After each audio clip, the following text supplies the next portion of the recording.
get people in, Alex? Yeah, it looks like we have 20 and it hasn't gone up in a few seconds, so Okay. should be good to start. All right, good afternoon, good evening, everybody. My name is Jay Claypool. I'm going to chair tonight's meeting of the Board of Architectural Review Small. With me are three board members, Glenn Gardner, Julia Martin, and Fillmore Wilson. City staff present is our administrator, Kim Lavin, and senior planner, Alex Howe. The order of the meeting is going to be as follows. Staff will give a very brief introduction to the project, at which time the applicant may present, and that's the applicant, anyone speaking on behalf of the applicant, and there's a 10-minute window, and we've been sort of keeping an eye on that in recent meetings. A reminder to everyone who's speaking to please state your name clearly for the record. The applicant's presentation period will conclude, public comment period will open, and that will last for 10 minutes. Again, anyone making a public comment, please state your name clearly for the record. We'll then hear from staff as to its comments on the project and its recommendation. After that, the applicant can respond and clarify anything that's been brought up at staff and/or public comment. And again, that's clarification, that's sort of response, that's not sort of launching right back into the application. That's what that period of time is intended for. So at that point in time, the floor closes, the board will deliberate and ultimately vote. The board may ask questions of the applicant, staff, anybody at any time, and we generally begin doing that right on the heels of the applicant's presentation. There's been two agenda items that were originally published, agenda item 1, 248 Grove, and agenda item 2, 51 Poinsett. Neither of those are going to be heard tonight. We'll take them up later. And lastly, please remind myself to turn off your cell phone and limit your comments to architecture. We have some virtual meeting protocols that Kim will go over briefly, and then we'll get going. Thank you, Jay. Staff will control the PowerPoint presentation that includes everything submitted by the applicant by the deadline in accordance with the submittal requirements. Applicants simply need to ask staff to advance to the next slide during your presentation. Applicants, staff, and board members are required to give their name whenever speaking. Video and microphone has been disabled for all attendees. Attendees, not board or staff, will only be given capabilities to speak when they're called on during public comment period. Chat and the Q&A functions have been disabled for everyone. For public comment, the applicants and all team members and the public who have been required to register indicate the project they wish to comment on and submit any documents in advance of the meeting. Just as in in-person meetings, all applications heard today are part of a public meeting format. If you've registered and will speak during the public comment portion of the meeting, you'll need to state your name and address for the record. Those members of the public that have registered will be called in order by project. Members of the public that speak are encouraged to remain in the meeting for the completion of any item they've commented on. Staff will call on the registered members of the public to speak for each project. Unregistered members of the public who raise their hand will not be called on. The board members will be polled by the chair for comments and for their vote on a motion. Each member, when voting, should respond yay in favor or nay not in favor. The chairman shall reread the motion verbatim, and the board member making the motion should correct the chairman if he has not reread the motion accurately. If a board member needs to recuse, he'll be temporarily removed from the meeting and placed back in the meeting at the start of the next agenda item. If the board needs to go into executive session, they will call into a separate meeting conference line, and all video and audio on Zoom will be temporarily turned off until they're ready to return to the regular meeting. Staff will issue meeting results, including staff comments and board motion to the applicant following the meeting. Results will also be posted on the city website, www.charleston-sc.gov/BAR. And the additional information can be found at BAR@charleston/sc.gov or on the same website if you're having technical difficulties during the meeting. And these proceedings are being recorded. Thank you. Okay, great. I think the first agenda item, next one, 9 Nats Court. 9 Nats Court.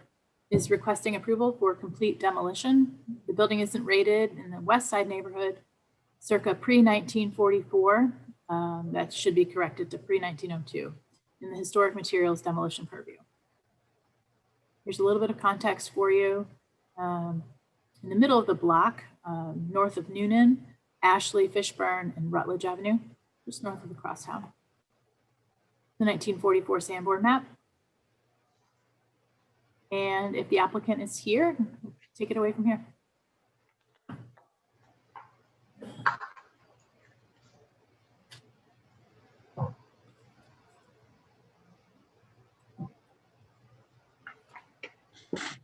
There we go. Hello, my name is Luke Jarrett. I'm the applicant. We are the architect representing the owner of 9 Nats Court for this request. If we could please advance the slide to, I'm sorry, there we go. I'm gonna get my screen set back up. May we have slide number 7, please?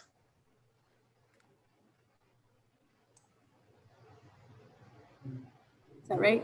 Let's see, one before that. I apologize. Was that, yeah. It's the streetscape. Streetscape? Yeah. Sorry? A005, there we go. This is probably a good one to start from. Okay, my name is Luke Jarrett. As I mentioned, we're with Synchronicity. We were hired by the client who owns the parcel to investigate this existing structure and come up with, some options for what could be done with the building.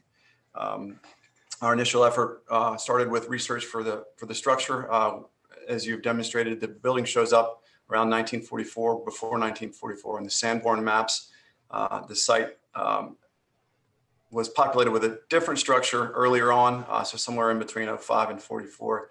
The structure that's currently there appeared on the site. One of the interesting things that we determined was based on the orientation of this structure, which is a modified Freedman's Cottage with a piazza on the east side of the building. It is evident that this building was not constructed in the location that it is currently today. That the piazzas would have been constructed the south or the west side of a Freedman's Cottage or a Charleston single. That coupled with some other observations that we made during our site visits related to the remnants of foundation that the building is resting on currently, that they're not brick and mortar as they would have been originally. They sit on some CMU piers that are more modern construction. Those items all combine to indicate that the structure that is present is not original to the site, so it was moved from somewhere else to this site. As we got a little further into our investigation, we conducted a field assessment surveys and drew the building up. If we could please advance to A001, which I believe should be slide 11.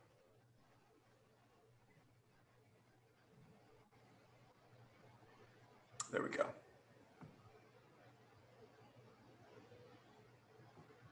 Thank you. This is a floor plan that we were able to create, going inside of the structure and looking around. There's a substantial failure of the western side of the structure, and a good deal of the building is entirely missing along that wall. Floor areas where there is nothing at all. There's the majority of the flooring in here is there's some flooring left rotted with the joists too. There's only a very minimal area where it's even safe to walk along the bottom of the structure. We also have seen at the piazza, it's indicated that the piazza that's there today is also not the original piazza of the structure. The columns, the second and third columns to the right of this piazza do not rest on the beam that sits under the porch. They actually sit back further into the piazza itself. And also the decking of the piazza is a pretty wide range of materials with a heavy percentage of more contemporary tongue and groove flooring. If we could please move the next slide forward. Advance it 2 more slides to A203. Thank you. If this is the elevation that's showing that piazza, we can also see that the columns that are there do not line up with the 4 little corbel elements that are the remnants of those along the fascia. Again, further indicating that this is not the original piazza. The roof of the structure is a modern 5V barn style unpainted roof. It's not the original roof finish, and it is failed, largely not suitable for reuse. Exterior cladding of the building is lap siding. There's a wide range of, there's a handful of different types of siding areas and ages. You can see where the members have been scabbed in, replaced. The exterior cladding is in a pretty bad state of disrepair. The building, its primary problem is its roof has failed drastically, and also the foundations have failed so that a substantial portion of the building is in contact with the wet soil. And over the years that it's been like that, the moisture content in all the wood in this building is extremely high. The wood is wet everywhere. There's extensive termite, mold, rot, damage. I guess that's the short version of sort of the status of the structure. If we could please, let's see what the best slide to move to next would be. If we could move to slide number 5, please. That's A003. So we know that this building right now is in a state of repair that would require any improvement to be done to this structure to be classified as a substantial improvement, which is greater than 50% of the value of the structure. A substantial improvement also triggers the requirement of modern FEMA and also modern building codes to come into play. When we were looking at the potential of trying to repair, rehabilitate this structure, based on the extent of the damages and the fact that we would be complying with code, we would not be able to reuse any of the original wood framing members. Even if there were 1 or 2 in there that looked like it could be sufficient for reuse, they would not pass a modern framing inspection for 2018 SCBC. And that's even assuming that we could find one that we would ask to reuse. There's none. It's very bad. The cladding is in the same condition. The areas that appear to be the original cladding are in terrible shape, would not survive removal, certainly couldn't be reused because of their deterioration. Really, when we're looking at the structure, the only option here would be a total ground up reconstruction of this building. So, that's kind of one point we sort of take a look at. You realize there's not historic fabric here of significant importance. Anything that would happen would be effectively new. And also the substantial improvement clause for FEMA would cause us to elevate the building about 6.5 feet above flood.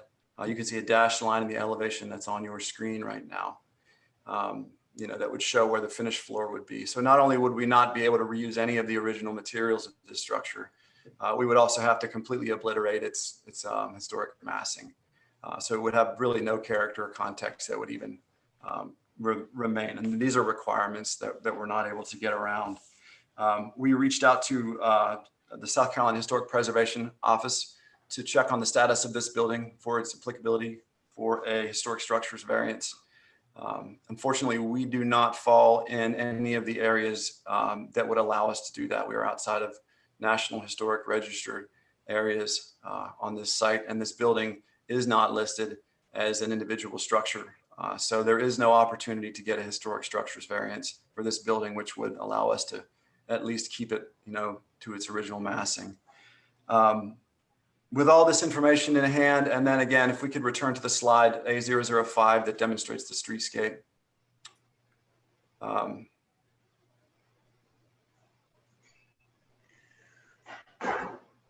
Thank you. With all this information in hand, and also as a fact that the structure is pretty minimally visible from the public right of way, it is not contributing to the Noonan streetscape in any meaningful way. And there's not really any way that we can do anything with this building that would retain any of its original character or massing or materials. It's really, the point where we thought that the demolition was really the only respectful and reasonable option for this particular structure, based specifically on those very specific conditions. This is not something that we approach lightly. We do not We do not do this. We do not like to ask for demolitions. In this case, however, there just is not another course of action that's realistic for this structure, which is very unfortunate. So we are requesting demolition. We have presented this project to the West Side Neighborhood Association meeting at the previous meeting with this same presentation and gone through that. At the end of that meeting, they conducted a vote and elected to unanimously support our request. And so we are asking the board to consider the project for demolition. That concludes my presentation. Thank you very much. Okay, thank you, Luke. Board questions at this point? No. Okay, well, any public comment? We have 2 members of the public speaking. We'll go to Julie O'Connor first.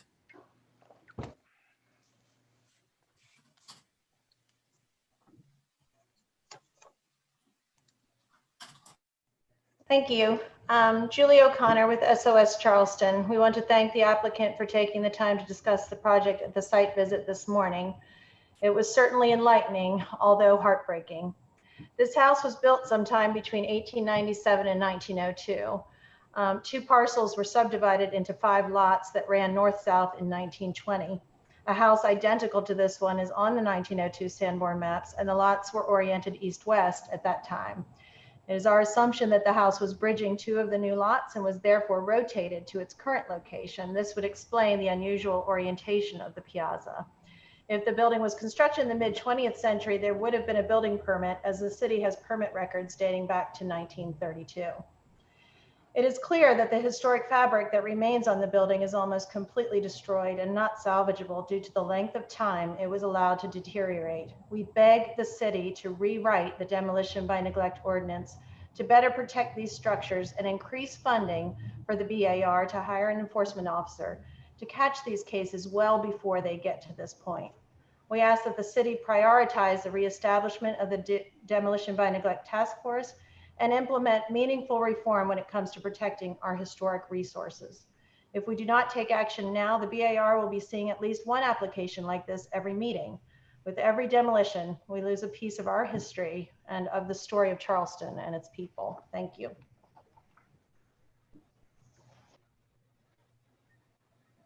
Next member of the public speaking is April Wood.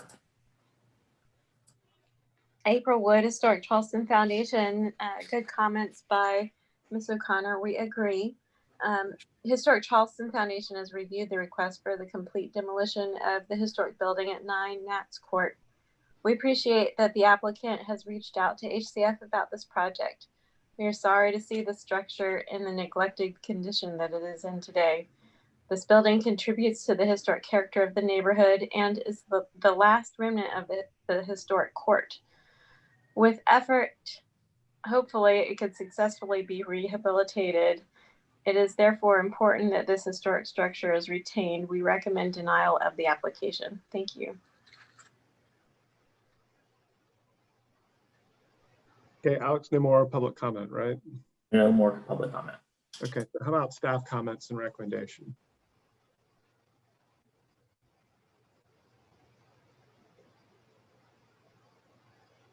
Kim, you're muted. While BAR staff rarely recommend approval for the demolition of a historic structure, it's clear that this building is unsalvageable. So the BAR staff is recommending approval for demolition. Thank you. Okay, thanks, Kim. Luke, anything in response to public or staff comment? No, we're grateful for the feedback, especially from Julie. And yeah, we concur with everybody. It's unfortunate that this building is beyond any sort of repairs. That's all we have to say. Thank you very much. Okay. Let's go to board discussion. Maybe I'll start at the top here and call on Glenn just to get us going, and we'll fall in line here. Sure. I am of the same mindset, I think, as both of the public comments. It certainly is unfortunate. But in looking at the documentation of this, I don't really see what is left that could be salvaged, especially if they've obviously done their homework and they do not fall within an allowable area with regard to the ordinance. I would be in favor of demolition in this unique circumstance. I'm pretty much there as well. I appreciate the public comments, especially that advocacy for additional city staff in the preservation department, which is absolutely critical. And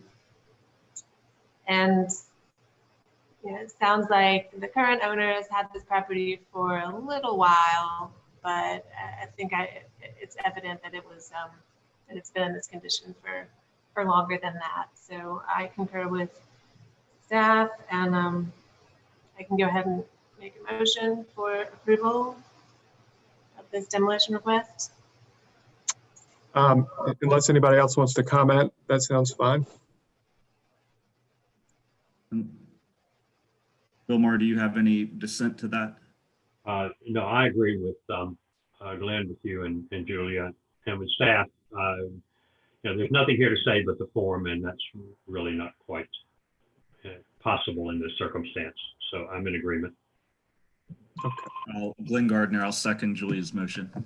All right, I'll call the vote. Glenn, Yay in favor? Julia, Yay in favor. Fillmore. Yay in favor. All right, chair votes yay in favor. Motion passes unanimously. Thank you. Okay, next gen item is 61 Reed House A.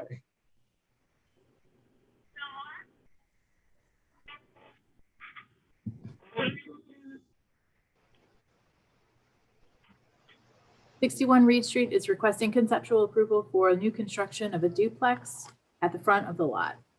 This is in the East Side neighborhood in the Old City District. Just a little context for you. The large lot. Here's some existing site photos. Current building. This is looking east on Reed Street. This looks west on Reed Street. And the previous motion on September 10th, 2020 was deferral with staff comments regarding House A 2 through 5 and staff comments regarding House B 2 and 3. Board condition to require site section and clarification of subordination of House B to House A. Some of the board comments were proportions of the front house have improved. The depth of that bay will look odd when constructed. Design direction of back house much improved. Rethink powder bathroom and master suite layout so front elevation is fenestration. Building A, some simplification of style of the house. Another building B has progressed nicely. Site section would really help pin down the relationship of the two houses. And another comment was almost in agreement of fellow board members. Think front house is getting very close. Bay is going to read really odd. Simplification needed. Reduction of ceiling heights to reduce mass sum. Agree about having a site section to help clarify. And with that, if the applicant wants to take it from here.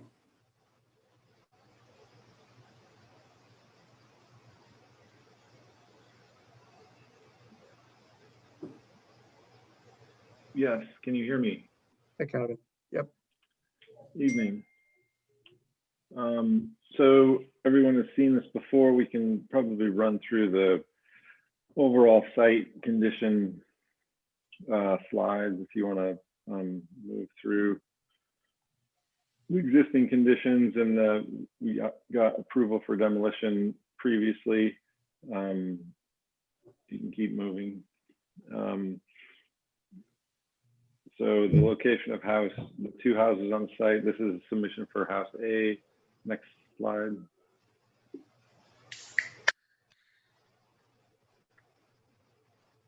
Existing site and zoning conditions. Previous Sanborn map showing the house locations. Existing site photos of the street along Reed Street.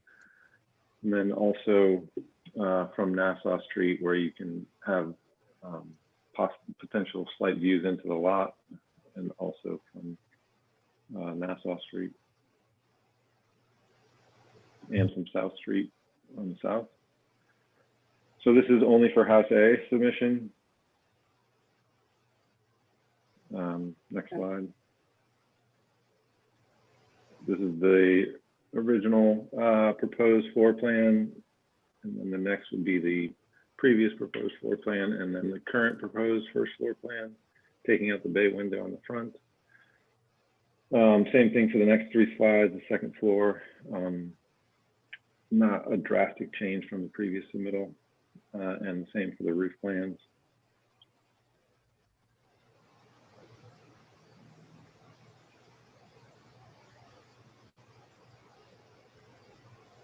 And so we should be getting up to, yeah, these are the 2 previously proposed elevations, one on the left being the initial one, the one on the right being the previous one. And then the next slide shows the current proposed. And I want to take a moment actually to break from this and just read just the timeline from this project, and along with a few experts from the zoning ordinance as it pertains to the powers and duties of the Architectural Review Board. This is for documentation purposes of these projects. The response from the city staff and the board is not requested. The timeline of meetings and documents submitted to the review for 61 Reed Street. March 4th, 2020, met with Lee Batchelder at the city zoning department. Determined that a 2-house layout would be a better fit for the site versus a 3-house layout. Decided to proceed in that direction with zoning department support. First submittal to BAR was April 13th, 2020 for demolition in both proposed house designs. The BAR presentation was postponed due to the pandemic until June 25th meeting. It was pulled from the agenda for non-compliance of the title page and clear identification of exterior material, although material identification was on the drawings. June 25th, 2020 received BAR staff approval for the demolition of the existing building. Second submitted to BAR July 4th, 2020 for both houses. Next 2 BAR small meeting agendas were full. The next meeting date given was August 13th. BAR presentation on August 13th. House A was deferred for massing. House B was denied per staff comments. The third submittal to BAR was August 31st, 2020 for both proposed house designs. The BAR presentation on September 10th. House A and B were deferred for massing. The fourth submittal to BAR on October 2nd, 2020 for both proposed house designs. BAR presentation. The submittal was pulled from the agenda, notice given to applicant 4 hours before the meeting.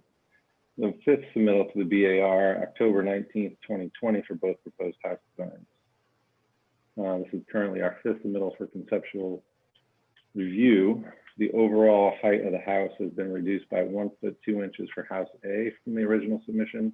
Per staff and board comments, the overall height for the house has been reduced by 3 feet 8.5 inches for house B from the original submission per staff and board comments, and 1 foot from the last submission. The general architectural direction has been adjusted per staff, board, and public comments for both house A and B. We are currently 6 months and 16 days into the original submission to the BAR. Outside of demolition approval, there have been no other approvals granted by the BAR. And then this is from the City of Charleston zoning ordinance, section 54-240, Board of Architectural Review powers and duties. Paragraph D states that among other grounds for considering a design inappropriate and requiring denial or deferral and resubmission are the following effects: arresting and spectacular effects, violent contrast in material color, and intense and lurid colors, multiplicity of incongruity of details resulting in a restless and disturbing appearance, the absence of unity, visual compatibility and coherence in composition, form, and proportion not in consonance with the dignity and character of the present structure in the case of repair, remodeling, or enlargement of an existing structure, or with the prevailing character of the immediate surroundings in the case of a new structure. Paragraph E states, in case of denial of an application, the Board of Architectural Review shall state the reasons therefor in a written statement to the applicant and make recommendations in regards to appropriateness of design.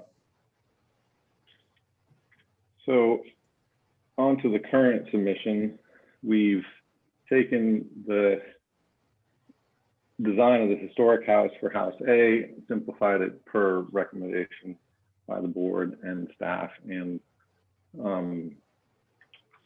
public comment. We've also reduced the scale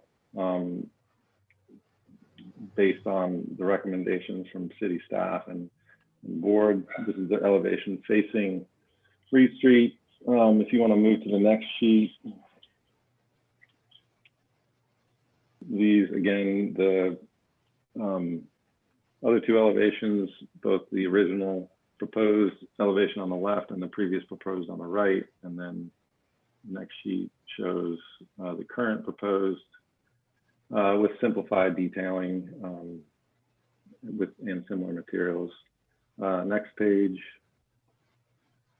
the previous streetscape, both north and south, or the original one. The next one will show the previous one, and then our current one as it relates to height, scale, and mass from the previous.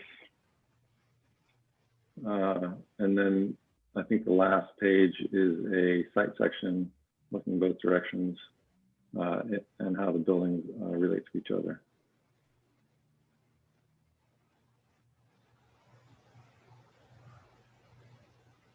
I believe that's it. Okay, thanks, Kevin. So any questions from the board right now? No. No. Okay, so is there any public comment? I have one member of the public speaking. We'll go to Anna Catherine Carroll.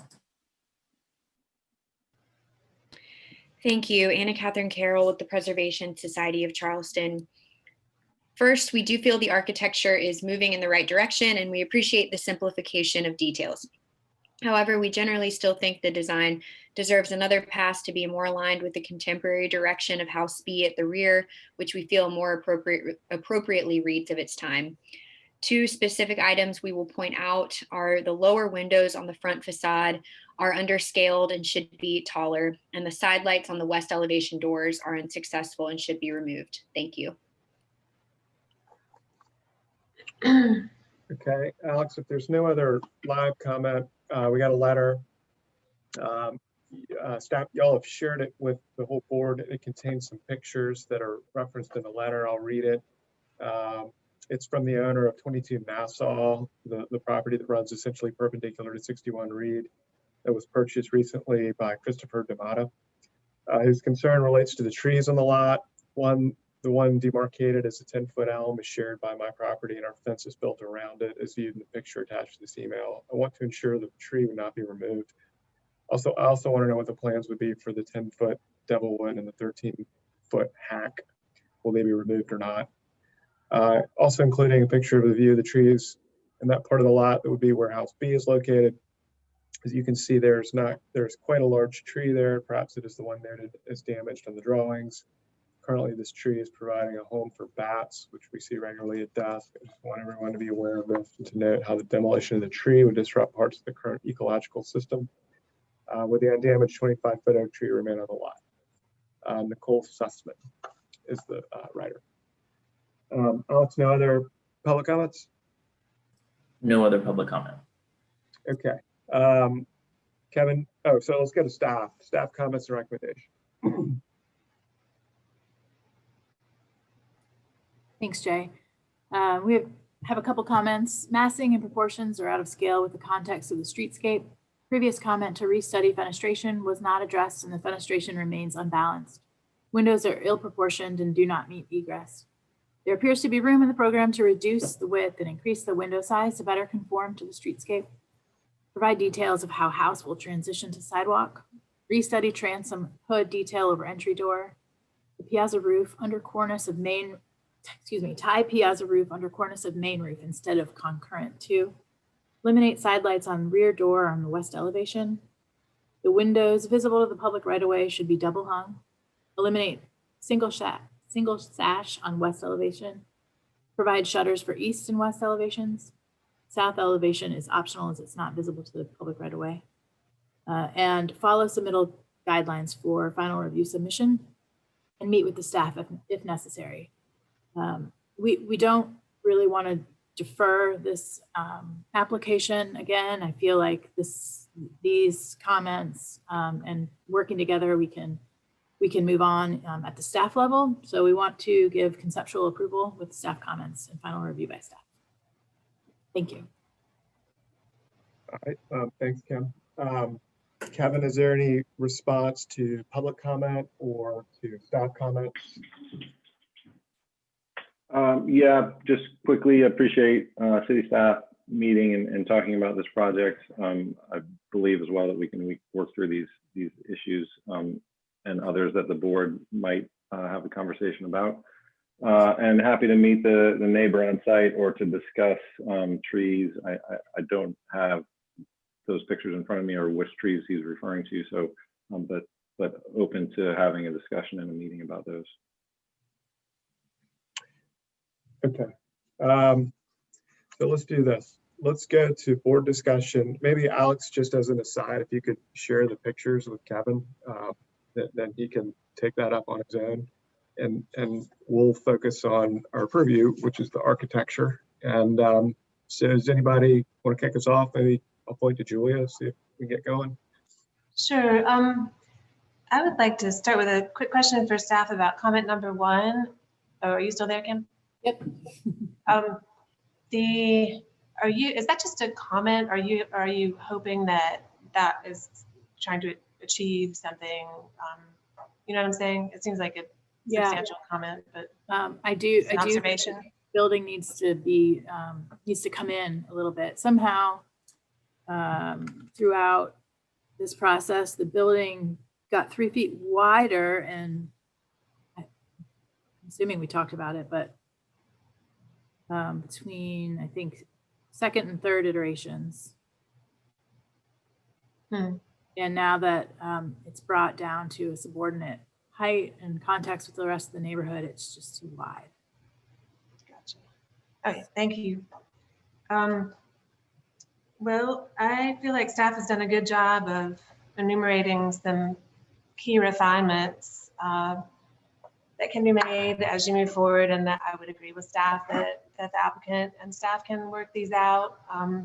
But they're really important points that staff's brought up. You know, for example, the window proportion is just, I mean, it's just a little bit off still if the goal is traditional design, which I understand it is for this front house. So I'm totally comfortable letting staff and the applicant work these things out, but I'm not discounting the importance of what staff's asking for. And I just want to address the portion of the applicant's presentation that pertains to the timeline and the board's purview. You know, everybody's dealing with the inconveniences and delays caused by the pandemic, so we're not really responsible for that. But otherwise, I mean, it really seems to me like these 2 applications have been handled kind of by the book, just as I would have expected them to. I mean, they're at the first application or 2, we're missing that site section, which, you know, technically I think should have taken it off the agenda from the start. So I feel for the applicant. I know it's been a long process and kind of grueling, but I just would like to assure him that there's nothing unusual or, you know, pointed toward him or his projects that have affected the process as I see it. So luckily we're kind of at the end of this now, and you know, I think if you work through those points that staff's brought up, I think you'll be good to go.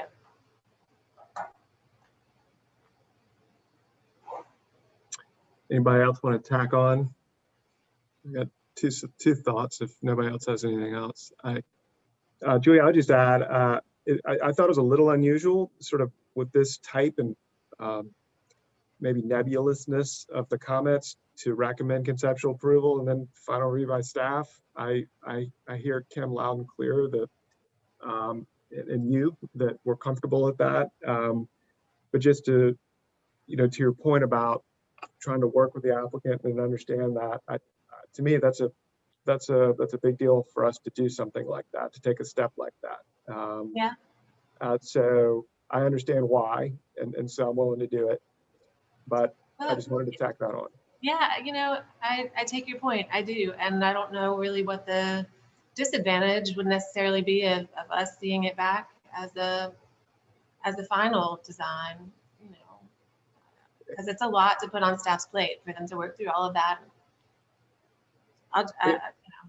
Yeah, I wasn't necessarily advocating for it. I mean, if that's what y'all want, I'll hear you out. That's fine. I just wanted to make the point that You're right. we're doing our part and then some to try to Mhm. assist this process, and that's sort of a big step we're taking right here. You're correct about that. No, I agree with all that. I don't think any of it necessarily needs repeating. I think staff's comments are pretty much spot on. And I mean, frankly, we're all design professionals, or most of us on the board are, and we're all waiting our turn in line. And I have things that aren't approved either. So it's a matter of being patient, and you know, it happens as quickly as our staff is able to make it happen. Glenn, can I ask what your inclination is regarding seeing it back? Or I mean, I was surprised when I got to the bottom of the staff comments and it said to go to staff for final approval. But at the same time, I mean, I do, there are a couple of key things here that I think need to be addressed. I guess at the same time, I do trust our staff to review it and approve or disapprove of it internally. I don't know if that would help the applicant go any faster based on staff's workload or not. It might actually help them along the way for the board to see it back, but I frankly can be comfortable either way because I think that the comments from staff are, you know, are well pointed, and if those are all addressed, I think it would be able to be approved at staff level. yeah, I mean, I think the comments are good, but there, you know, there's some pretty substantial ones there, which is why I asked about number one, you know, massing and proportions. Right. That's big. And if we think about all the applications that we see, I think it would be a real outlier, like Jay is saying, for us to do conceptual approval with final review by staff at this level of resolution. So, Fillmore, do you want to weigh in? I agree with all the comments that have been made, and Glenn, particularly that I had the same reaction you did after I read through the comments and saw that it was conceptual approval with final review by staff. I was surprised at that. There's a lot in the comments. I think that the comments are on point. I do think the design has come a long way, and I think a number of the issues have been addressed, but certainly not all of them. And so I am a little up in the air about, I have a lot of confidence that staff can, if they're willing to do it, that staff can do final review by staff. I'm also perfectly willing to see it back final. Well, maybe Kim, I'll ask maybe a rhetorical question, but I'm guessing staff wouldn't have recommended final review by staff if staff wasn't comfortable making that call. So I'm willing to give, because I think they've asked for it and I think they're capable of doing it. I'm willing to give them the opportunity, and we've seen the off ramp on this. If staff and the applicant can't figure out the final details, it just comes back to the board. And so I would imagine that's what would happen here. So I'm inclined to give them the benefit of the doubt. It seems like staff, you know, thinks it can work. But that's my 2 cents.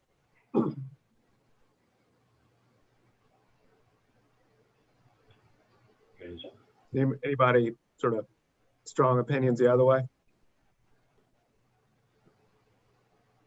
I guess the only question to that, Jay, you know, when staff comment 1, as has already been mentioned, says the massing and proportions are out of scale with the context of the streetscape. I'm not certain how easy that box is or is not to check, but I can frankly go either way on this, depending on what the majority of fellow board members feel. I'm going to throw a motion out there for conceptual approval with staff comments. Okay. Is there a second to Julie's motion? Fillmore, I'll second that. Okay. I'll put it to the. So Julia, Yay in favor. Fillmore, Yay in favor. Glenn. Yeah, in favor. Okay, I'll vote too. Yay in favor. So it passes unanimously.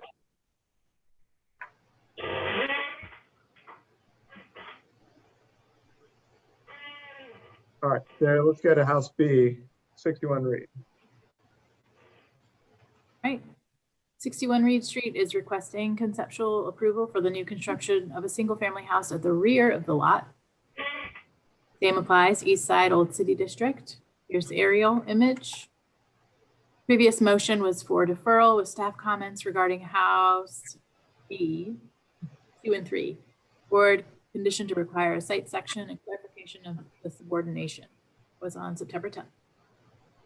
I've already read through these. And if you want to take it from here. Thanks, Kim. If you don't mind just jumping to the site plan, the next site plan outlining House B. We don't have to go through all the context pictures that we just went through, just to help expedite the process. So, Sorry, Kevin, where do you want me to be? yeah, this is fine.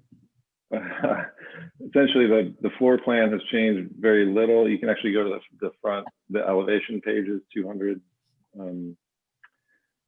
Yeah, so the previous one shows the initial submittal on the left, the previous submittal on the right. In that submittal, we reduced the roof line 2 feet 8 inches and change. Next sheet, please.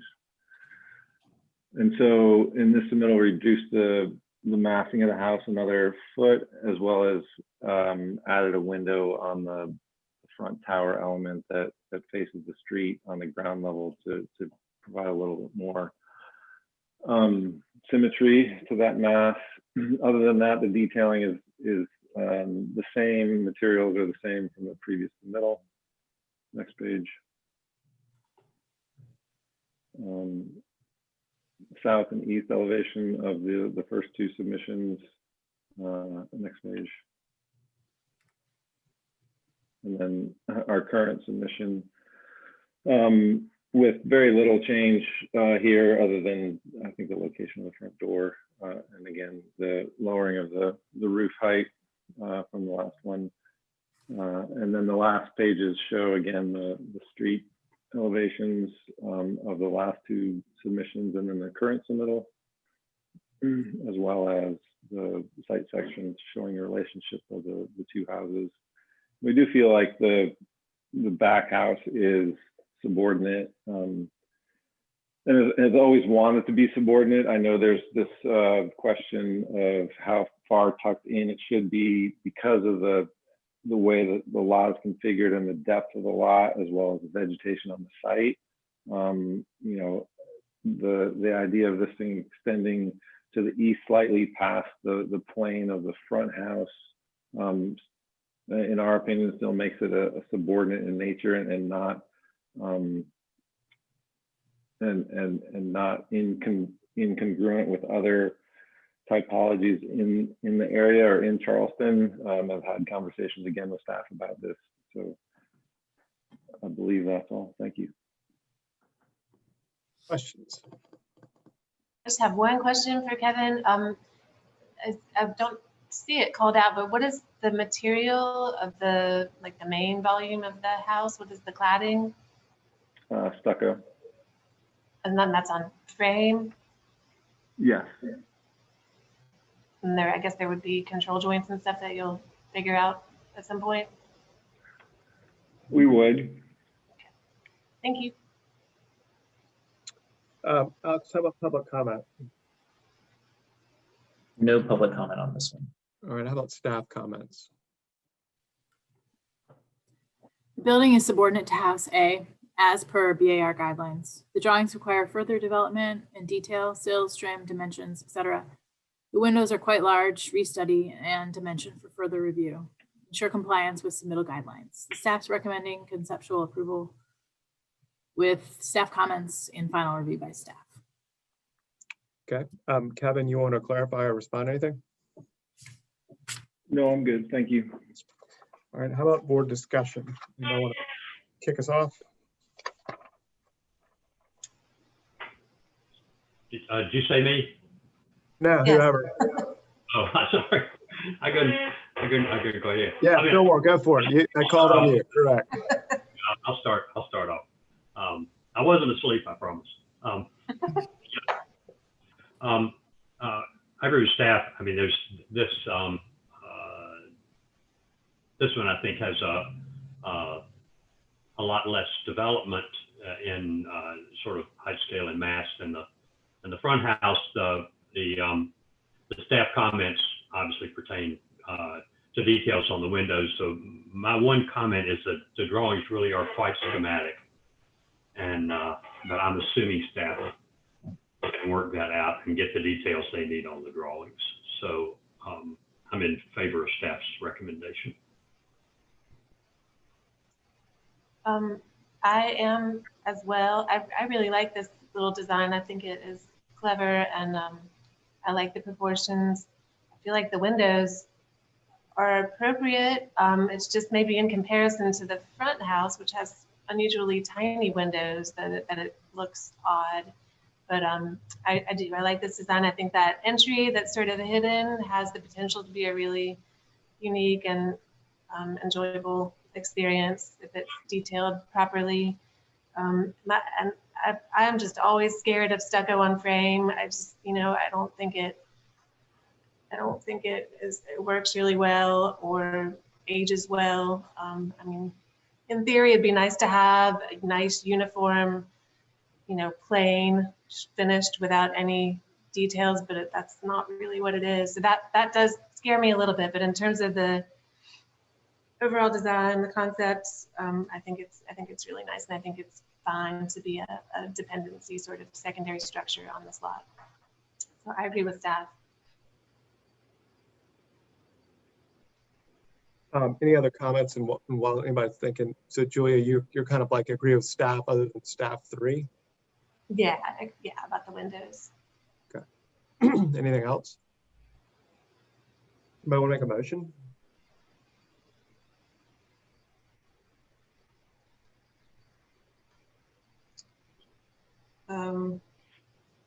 All right.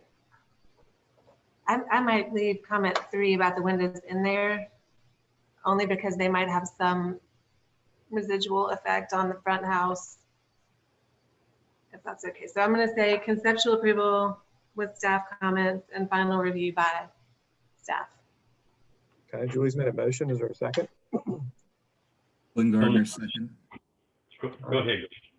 Yep. Fillmore, I'm giving that one to Glenn. All right, I'll call the roll. Glenn, In favor. Julia, Yay in favor? Fillmore, Yay in favor. chair votes yay in favor. Motion carries unanimously. Next agenda item is number 6, 109 Rutledge.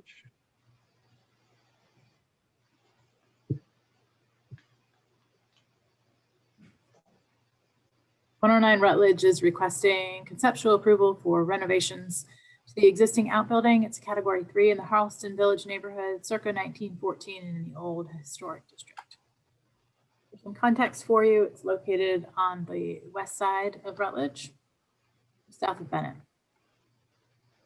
There's some existing site photos, courtesy of Google. Some Sanborn maps depicting 1902 and 1944 conditions.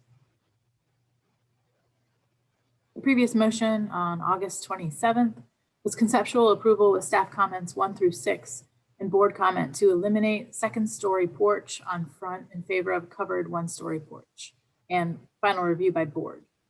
Some of the board comments were agree with simplification, don't disagree about casement windows, have a reservation of deck over garage, provide floor-to-floor heights for next time, very logical. Second floor porch looks a little off to me. I'd rather see a covered porch. Another board member said, I agree with previous board comment about second floor porch. Third comment, agree with staff comments about roof deck. And with that, the applicant can take it from here.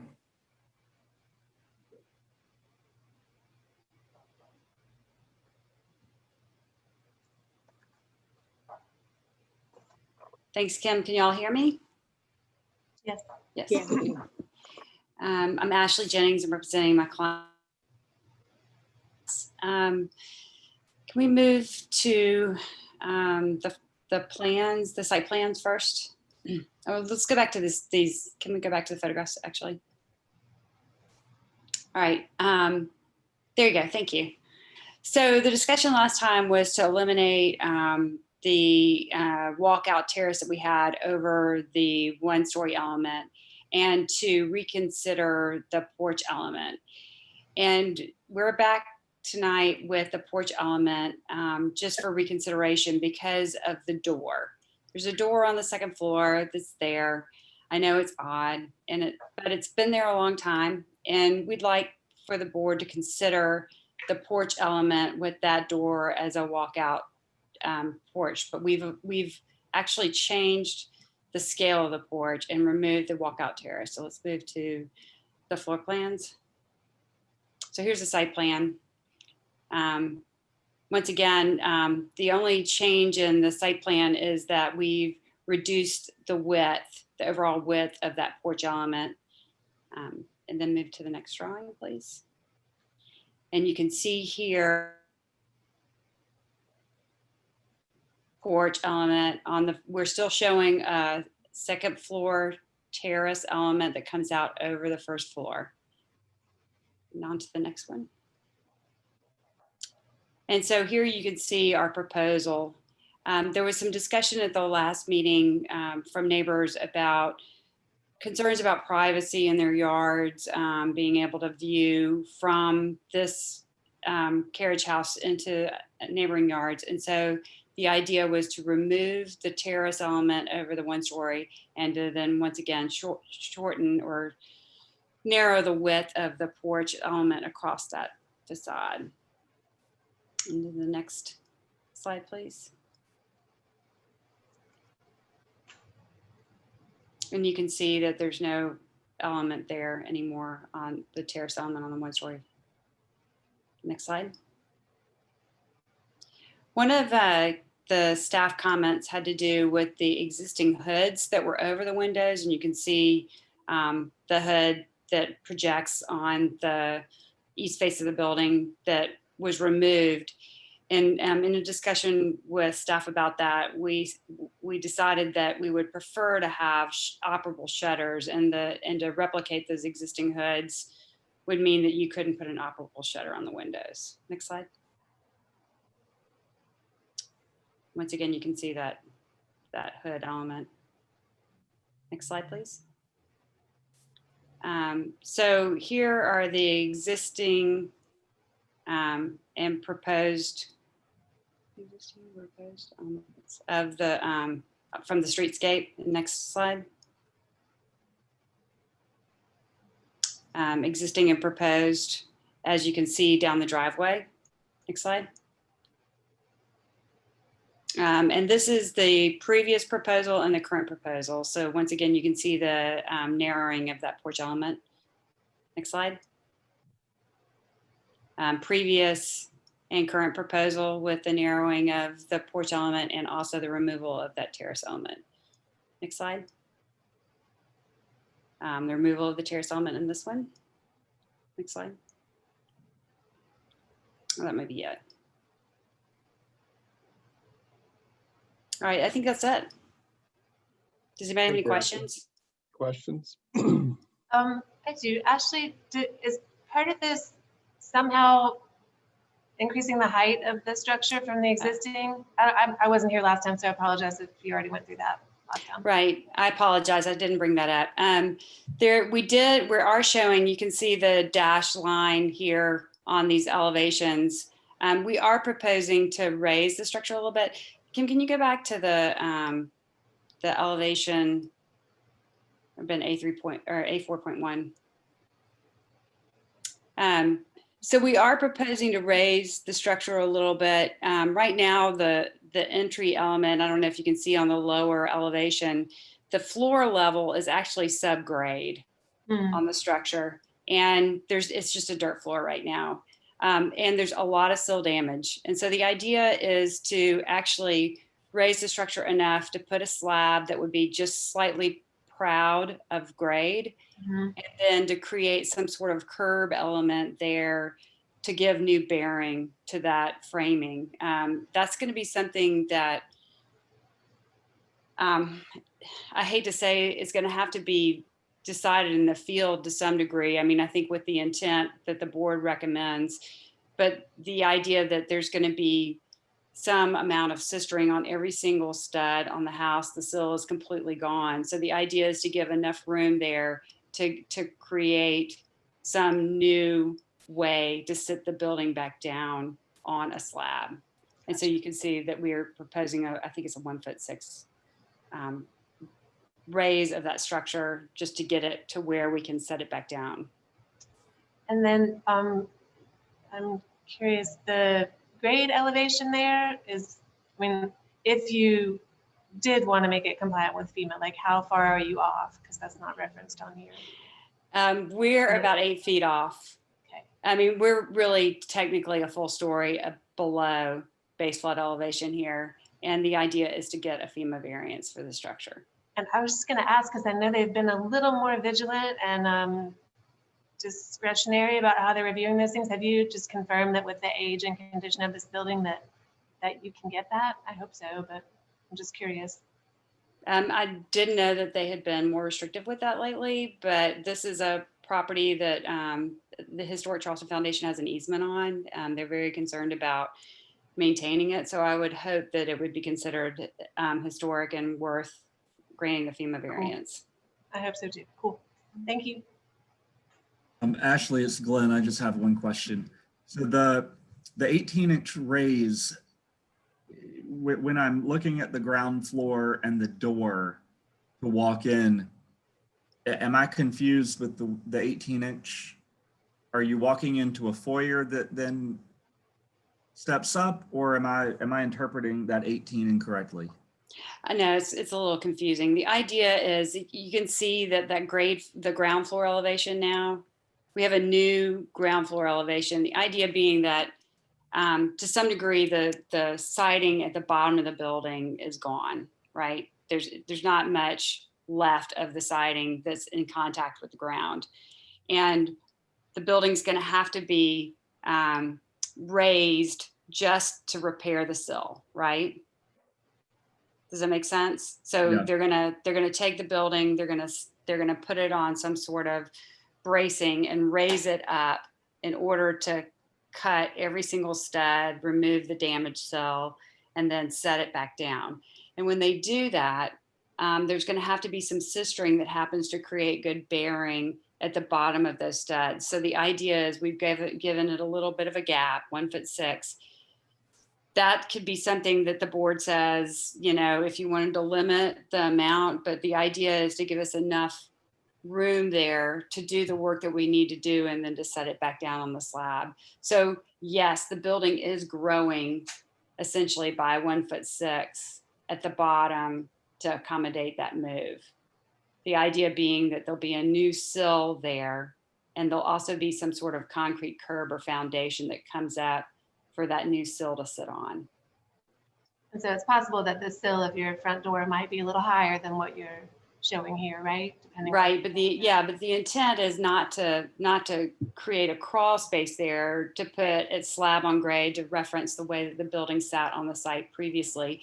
It's just that what's happened over time is the dirt has built up around the foundation or the bottom of the building, and there's a dissimilarity between the grade and the floor inside the building. Does that make sense? Mm-hmm. Kim, is there a slide just showing the structure in relation to the primary structure height? Oh, It's at the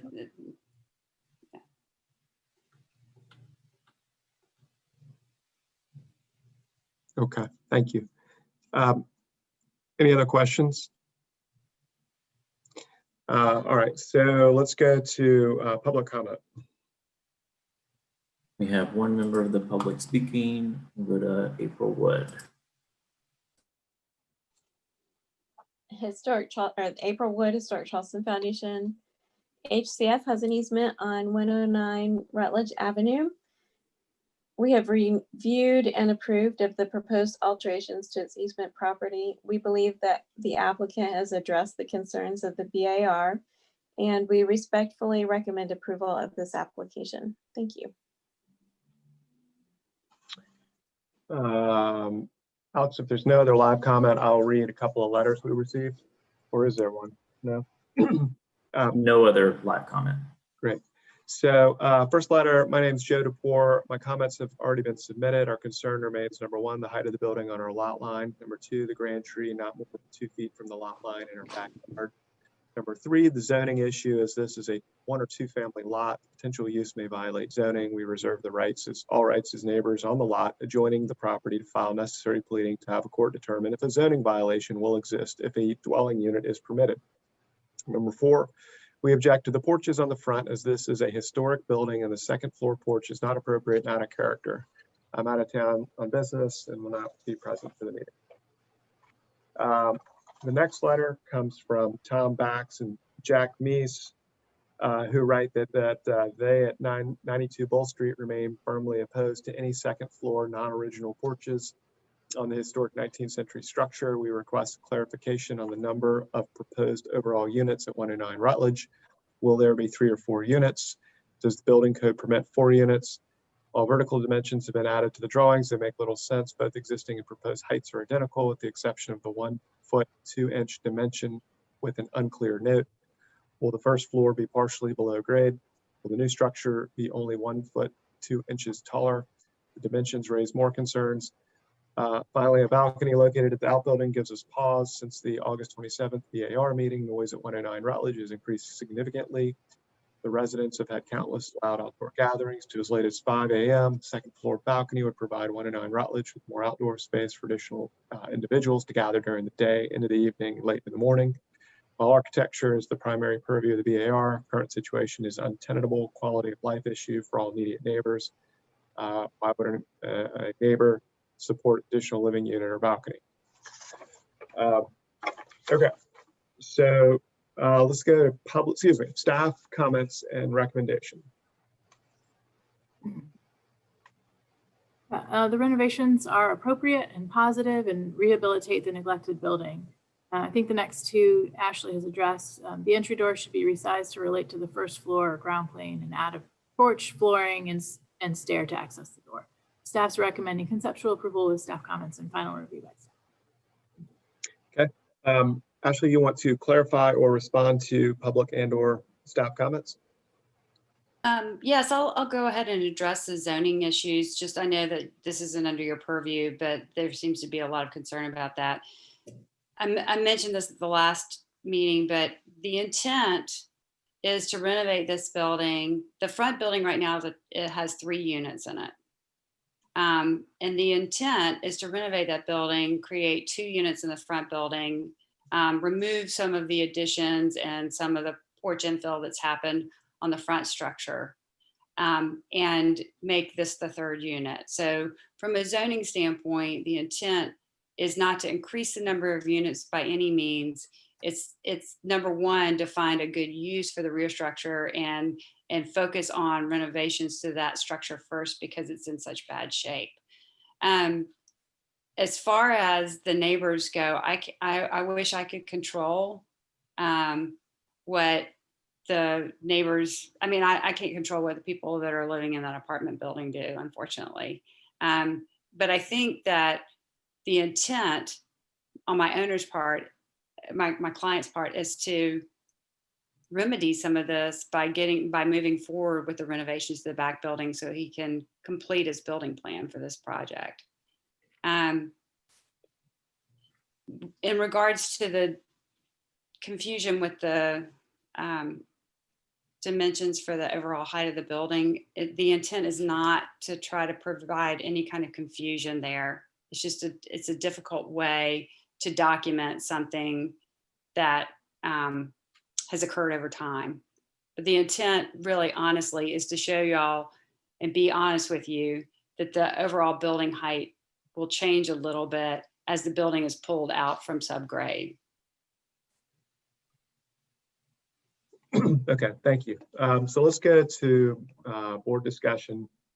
Anybody feel like kicking us off on this one? I guess if I'm allowed, I have one additional question for Ashley. It's Glenn. Ashley, just because unfortunately, we can't zoom into the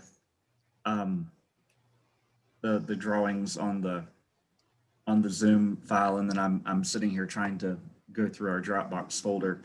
But I think it's easier to ask you, is the existing second floor door that you're proposing to walk out onto this balcony or onto this porch, is that door remaining the exact height that it currently is, or is it currently lower than what would be the second floor plate in the renovation? It's hard to tell when looking, on the current screen at the top drawing and the bottom existing, just because there are things that don't line up based on the extent of your proposed work.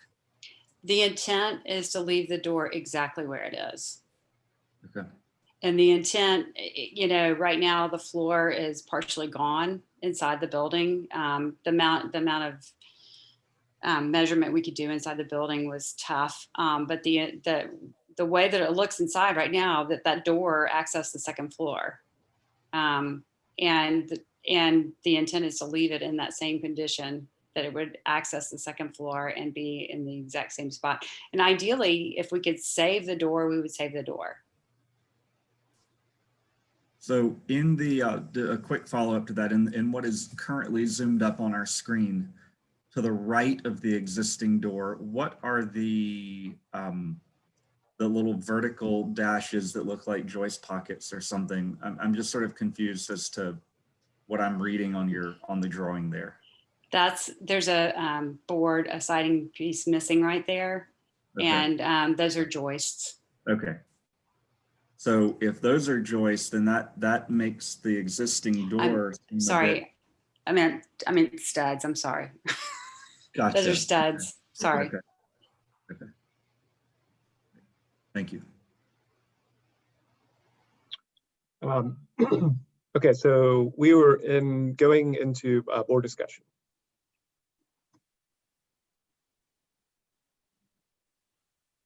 Don't make me call on somebody. I'll start. I mean, I think it's a fine reinvention of this little structure. And I personally feel like the request for that bit of height to work with is reasonable. Yeah, I have no problem with it. I agree with Julia and with staff. I think the way the front door addresses the first floor porch when the new footers are poured and the building set on it is a detail that's probably going to have to be worked out with staff as it moves forward. I understand Ashley's issue is they're not quite sure how that's going to work out when they lift the building up. I'm assuming they're going to pour a monolithic slab footer there and then set the building back down on it. And so the first floor elevation is going to get slightly above grade, and that's going to affect the bottom of the first floor door and how that detail ends up being worked out. But I think staff and the architect can work that out.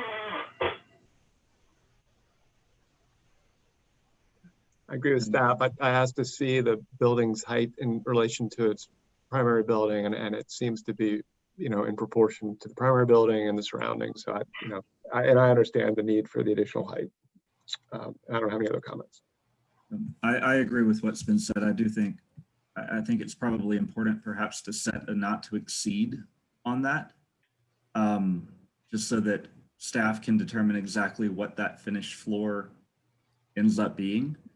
And then I remain a little opposed to the second floor balcony, just because I think that door was only put there for an exterior stair that no longer exists. So it's sort of a reinvention of what that is. But I do certainly concur that the the effort to pull it inward is far better than what we were looking at previously.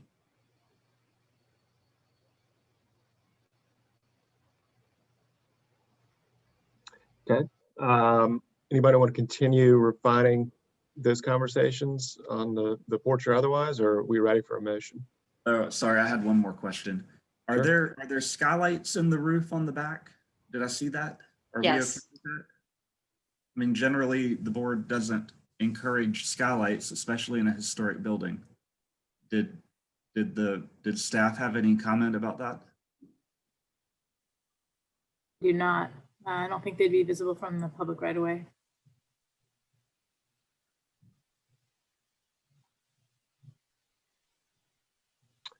Okay. Anybody want to float a motion? Yeah, I don't think those would if Secretary of the Interior has to be consulted on that, I don't think skylights would be compatible, but I'll leave that to the staff to determine.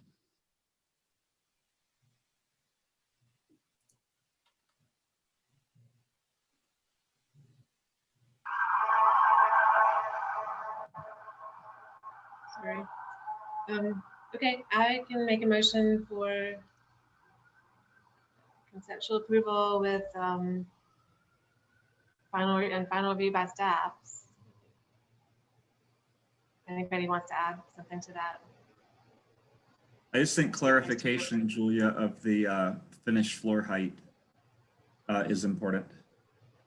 Because I think some of the comments we've heard had to do with the raising and the height. And I think that's a little bit of an unknown at the moment.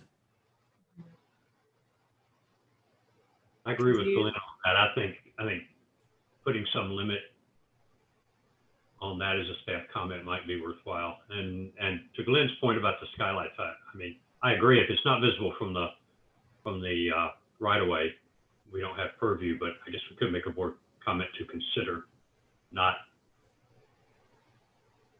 installing the skylights. Could you guys, one of you, maybe fix that motion? Take it over. Glenn, you want to go for it?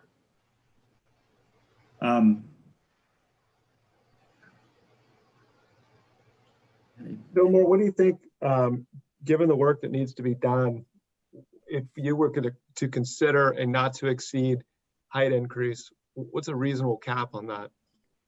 I mean, what's been discussed is 18 inches. You know, I think, I of course, not knowing what the interior existing grade is relative to the exterior grade,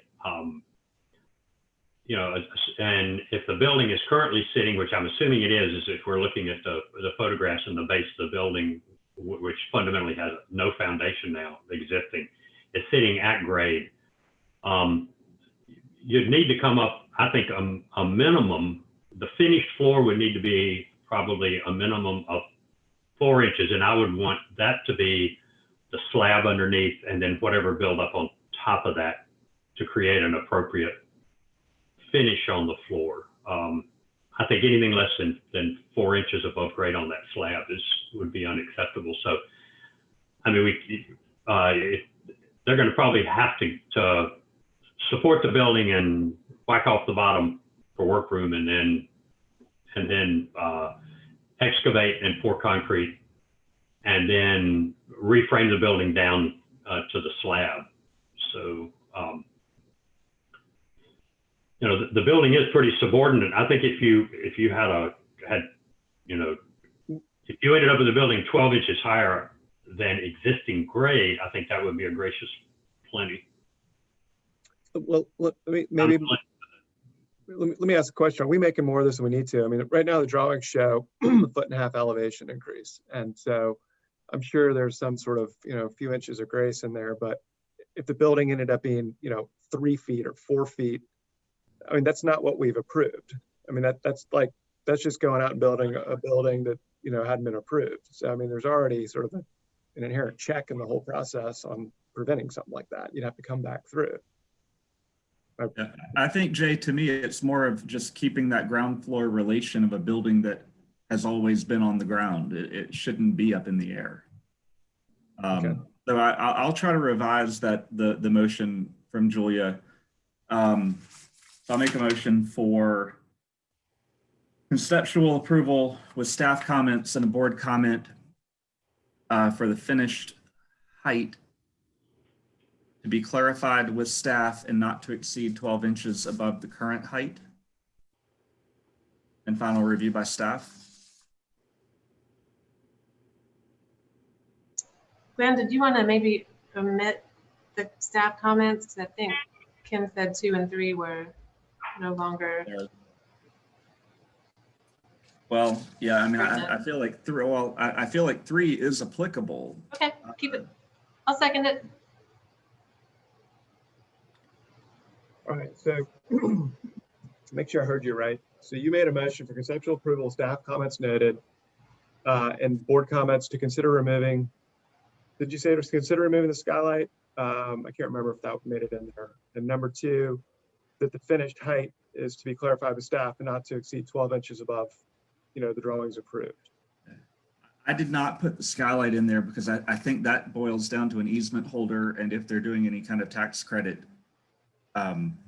work, that would have to be evaluated by the state. Okay, so then what you said was conceptual approval, staff comments noted, and 1 board comment that the height be clarified with staff, and not to exceed 12 inches above, as shown in the drawings. Correct. Final review by staff? Yes.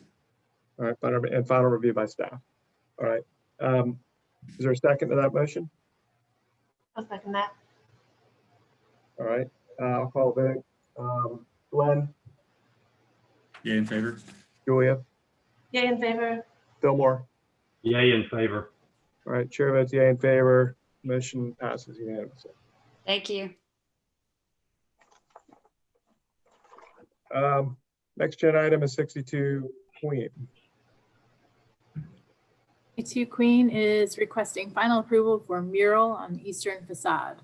The building isn't rated in the French Quarter because it's new construction built last year, but the main building is built in several iterations, 1886 to 88, 1944 to 51, and then again 2019 for the new building. It's in the Old and Historic District. Here's a little aerial for your context. It's on the north side of Queen, between Meeting and Church. Here's an existing site photo. And here's the location of the proposed mural. And this image is looking west on Queen Street and looking east on Queen Street. This is an image of the drawing of what is existing now, which is at the bottom of the page. And with that, the applicant wants to take it from here.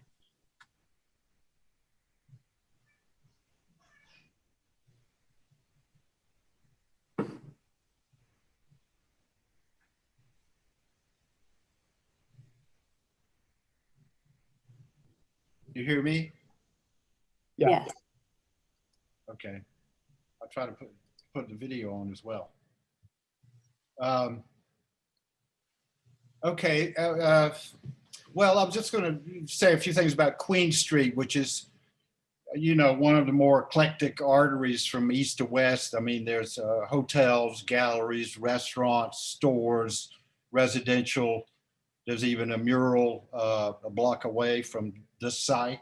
And this is a rare commission from, a couple that really has no commercial underpinnings, which most things do. That's most of my exterior projects do. And but I think for them, they're very engaged in civic life there. They've done a lot towards raising about Diane Brown. I don't know if everyone's familiar with her. I certainly wasn't, but a renowned African-American antique dealer. And they've just recently, for their work in the front building, gotten the National Historic Registry. And so, you know, there's, they're new to town, but they you know, they have a kind of a civic consciousness, which I admire. And so in choosing the subject, this is Charles II, who was the, you know, progenitor of Charleston, and this is the 350th anniversary of Charlestown town, or, you know, was 1670, I think he bequeathed it. And he was a rather a colorful figure. He was called, sometimes called the Merry Monarch. He had a playful, very humorous nature. He was, but he was well loved, and he was a fairly effective monarch.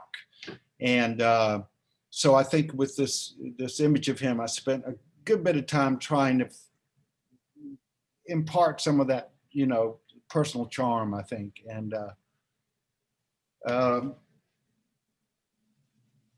you know, I guess with a mural, it's pretty much what you see. You know, it doesn't,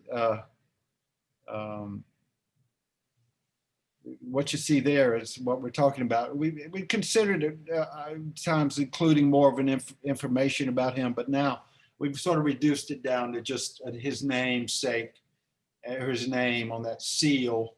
And I think the idea is maybe provoke some curiosity about Charles II, and people can sort of figure out who he was.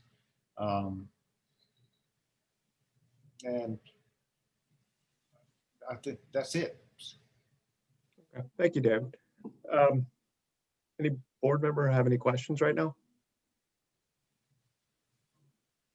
Okay. Is there any public comment? We have 3 members of the public speaking.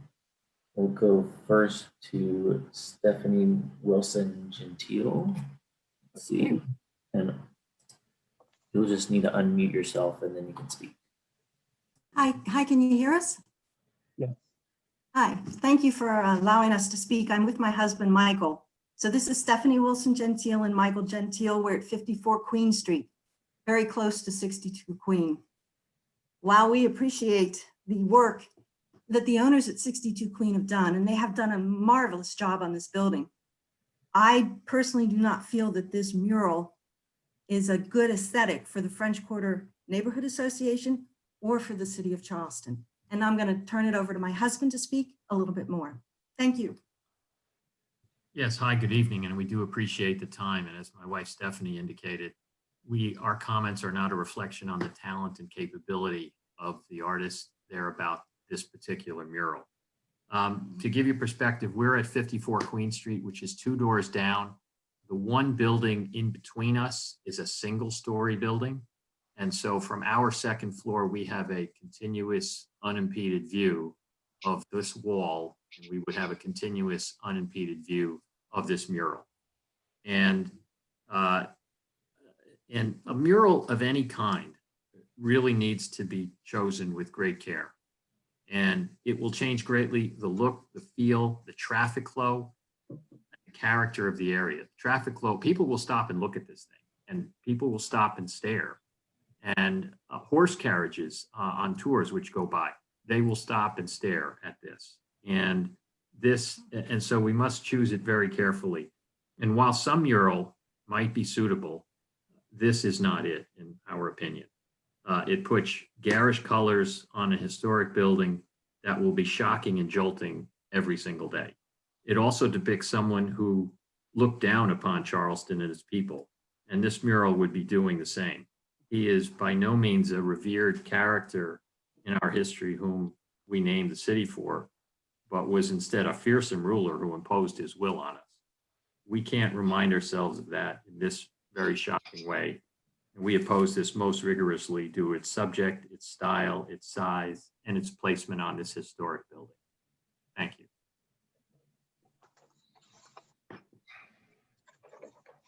Okay, we'll go next to Anna Catherine Carroll. Thank you. Anna Catherine Carroll with the Preservation Society of Charleston. Generally, the Preservation Society is not opposed to murals as a reversible measure. However, in this case, we would encourage restudy of this request to reflect a design and color palette that is less distracting within this sensitive historic context. I think the previous neighbors articulated it very eloquently, and it also sounds like there is some really fantastic local history that is significant to this particular building that might be an interesting subject to pursue as this design is studied moving forward. Thank you. And third, we'll go to April Wood. April Wood, Historic Charleston Foundation. HCF has reviewed the application for final approval for a mural on the eastern facade of this building. While we have no objections conceptually to a mural, we believe that the proposed mural is too large for the structure and takes away from the successful architectural improvements recently made at the property. We recommend that the scale and design of the proposed mural be restudied. We recommend denial of this application for final approval. Thank you. All right, Alex, if there's no other live comment, we received a number of notes. The first of which is from Susan Bass, who writes, as president of the French Quarter Neighborhood Association, I and my other board members do not find the proposed mural to be appropriate to the French Quarter neighborhood. The image is garish, not subtle, substantial in size, and highly visible from the street and other residents' homes. We ask you to deny the request. Margaret Peary writes that she thinks the mural is awful. Please decide against putting it on an historic building. Alice Wakefield writes that she's concerned that this mural will become a regular release stop for carriage horses as drivers pause to explain who and what that mural represents. This will irritate cars held up behind the carriages and affect the livability for area residents, not to mention the horse leavenings and cleanup required at a relatively busy downtown intersection. I ask you to vote no on this mural request. And by the way, Margaret Peary is at 15 Council, Alice Wakefield's at 137 Church. E. Winecoff at Cord Street writes that respectfully asked to deny their application for the mural. While I appreciate the medium and this artist's previous work, I do not believe this mural fits the look and feel of French Quarter neighborhood. Thank you for your time. And Woody Rash at 23 State writes that the project is not in keeping with the character of the neighborhood. It's too large, garish, and intrusion to those that live nearby. It may also lead to further congestion if carriage tours stop to show it. Please vote no and prevent this outlandish mural, which has no connection to the French Quarter, from despoiling our neighborhood. Okay, so that's public comment. How about staff comment and recommendation? Yeah, murals are a challenging review, especially in the core of the historic district. The question we really need to ask ourselves is does this enhance our city, or does it detract from the architecture or quality of life? The precedent we have here is the Hat Man that was painted in 1892, small and discreet, and it holds some historic context in the city. The 16 hidden hats add a little bit of interest. This proposal is located in the Oldham Historic District, and so great care must be taken to respect the subtleties of the neighborhood. It should be reviewed with more scrutiny than something in the Uptown, which has a bit more flexibility. This aesthetic deserves a high level of scrutiny because this matters. So we just have a few comments. The proposal is 18 by 15 feet wide on a wall that's 25 by 40 feet. So the proposal covers 34% of the facade, though it's not considered signage because it's not an advertisement or related to the building use. It's important to note that the zoning ordinance limits signage to 10%. While art can enliven the public realm, the proposed location draws attention to the rear of an expansive parking lot and will be visible from the cemetery of a Category 1 building. The location's in a transitionary block between residential and commercial buildings, but it doesn't give justification for a cartoonish and trivializing depiction of the city's history. So the staff's recommending denial for this project. Thank you. All right, Kim, thank you. David, did you want to respond or clarify public or staff comment?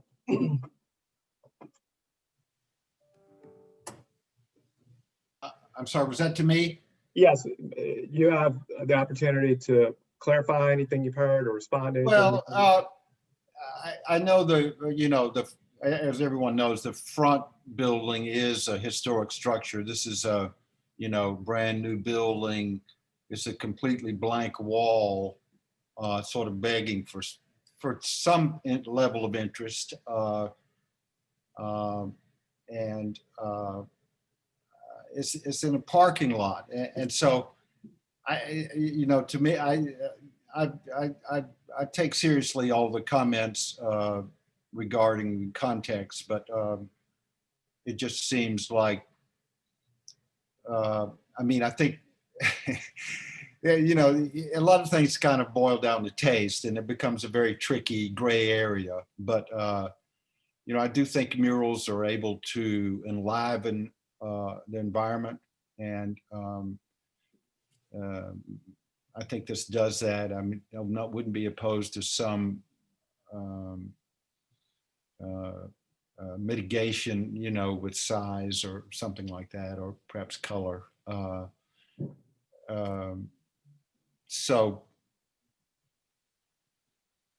I guess just the fact that it's really not a historic structure and it's in a parking lot sort of, to me, takes away some of the preciousness of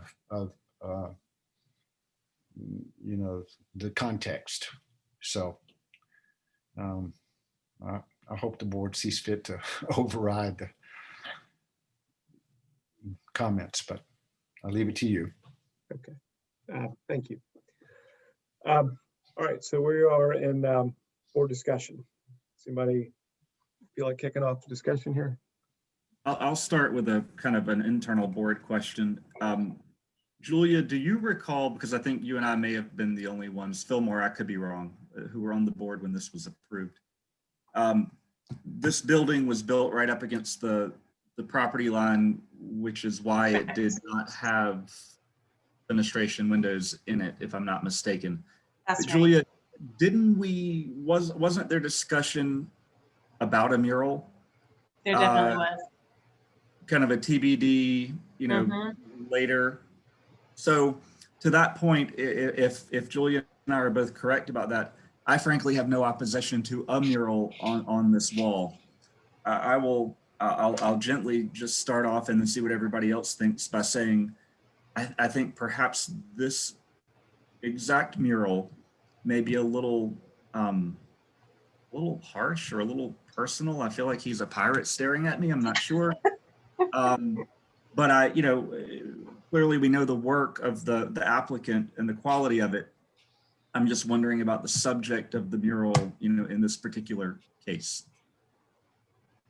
Yeah, I appreciate that, Glenn. And, originally coming into this, my personal take was that it was interesting and lively, but I would have suggested that it be scaled down somewhat and that it be sort of pre-faded, just to sort of decrease the intensity of those colors. That said, after listening to the presentation from the applicant and the public comments, particularly the allusion to, Diana Brown at this very address, I sort of feel like there's an opportunity to switch gears and have the subject be something that really relates to that particular location, and have it be a little more meaningful. I mean, I like you, Glenn, I really appreciate this applicant's work, but I think there's an opportunity there to shift and address a subject that is clearly meaningful and relates to that particular address. I agree with Julia. I think that wall certainly could hold an appropriate mural, but I'm not sure this is the right one. And so I think one that has a little more thought given to relating to, as Julie said, relating to that particular part of the historic district would be more appropriate. And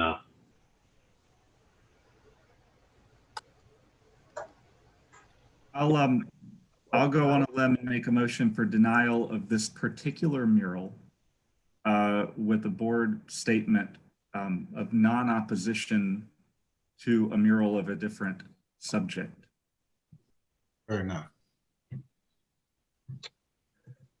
All right, I'll so, second that. okay, so Glenn, your motion that was now seconded by Julia was denial as to this application, but is it a board comment that, the board supports a mural, in this location? Yeah, a mural of a different subject, yes. A concept of a mural of a different topic, different subject, all right? All right, I'll call the roll. Glenn, Yay in favor? Julia, Yay in favor? Wilmore, Yay in favor. chair votes yay in favor, so the motion passes unanimously.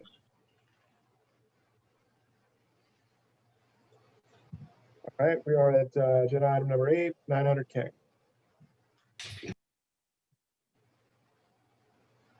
900 King is requesting conceptual approval for the new construction of timber frame pavilion and prefabricated greenhouse at the Green Heart Urban Farm. The surrounding area and context is a category 1, and it's in the north central neighborhood circa 1886 and in the historic corridor district. Here's a little bit of context. Located on the east side of King and bordered by Hugie and some other street, Cleveland Street. Here's some existing site photos.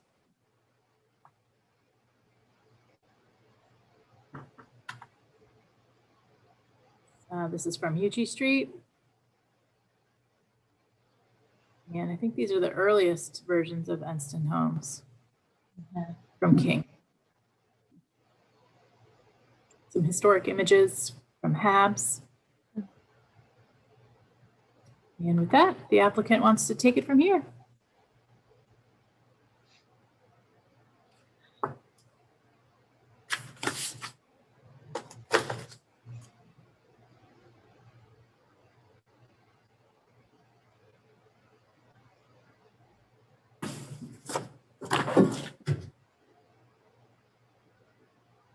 Hello, can you hear me now? Yes, we can. Okay. Hello, this is Andrew Gould with New World Byzantine. The site plan you're seeing represents the central block of the William Enston home site. It has the large existing building, large historic building on the right, which was originally built as the gymnasium for the residents. It's now a house. And then you can see the urban farm, which has been built in the middle of this field. And the urban farm is meant to include 3 new structures, which I've highlighted in brown on this site plan.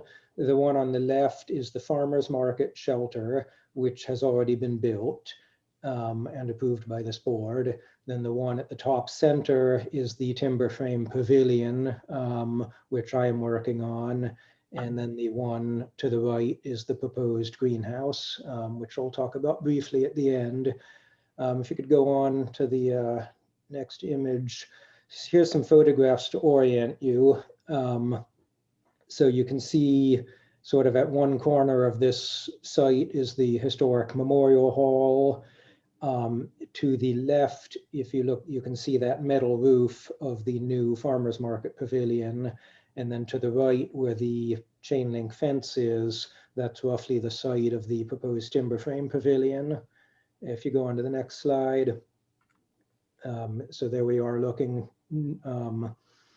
across the site at the pavilion location that's partially bounded by that chain link fence. And going on into the next slide. So here we are looking up close. You can now sort of see there's roughly a square of gravel on the ground that basically is the footprint of that pavilion, which will be 24 feet square. And going on to the next one.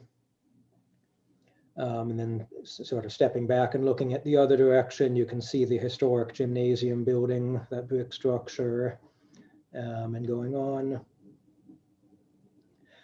This is an image of the market pavilion that has already been built. This was designed by the Clemson architecture students. And go on to the next image. You can see this is of course a very modernistic structure, but it's roughly the same size as the timber pavilion that's before you now. And I would just point out the roof of this building, which is just silver or galvalume. And we're going to use the same roof material on the timber pavilion, although on the timber pavilion, it'll be a hand crimped standing seam roof, as opposed to a machine crimped roof like this one. Moving on. And the most architecturally significant structure here, of course, is the Memorial Hall. And I've picked up these round windows in my design for the pavilion. If you go on to the next slide, the round windows are a rather pleasing, distinctive feature of this Romanesque architecture. And I thought that was something worth picking up on. Going on to the next one. So here is my design.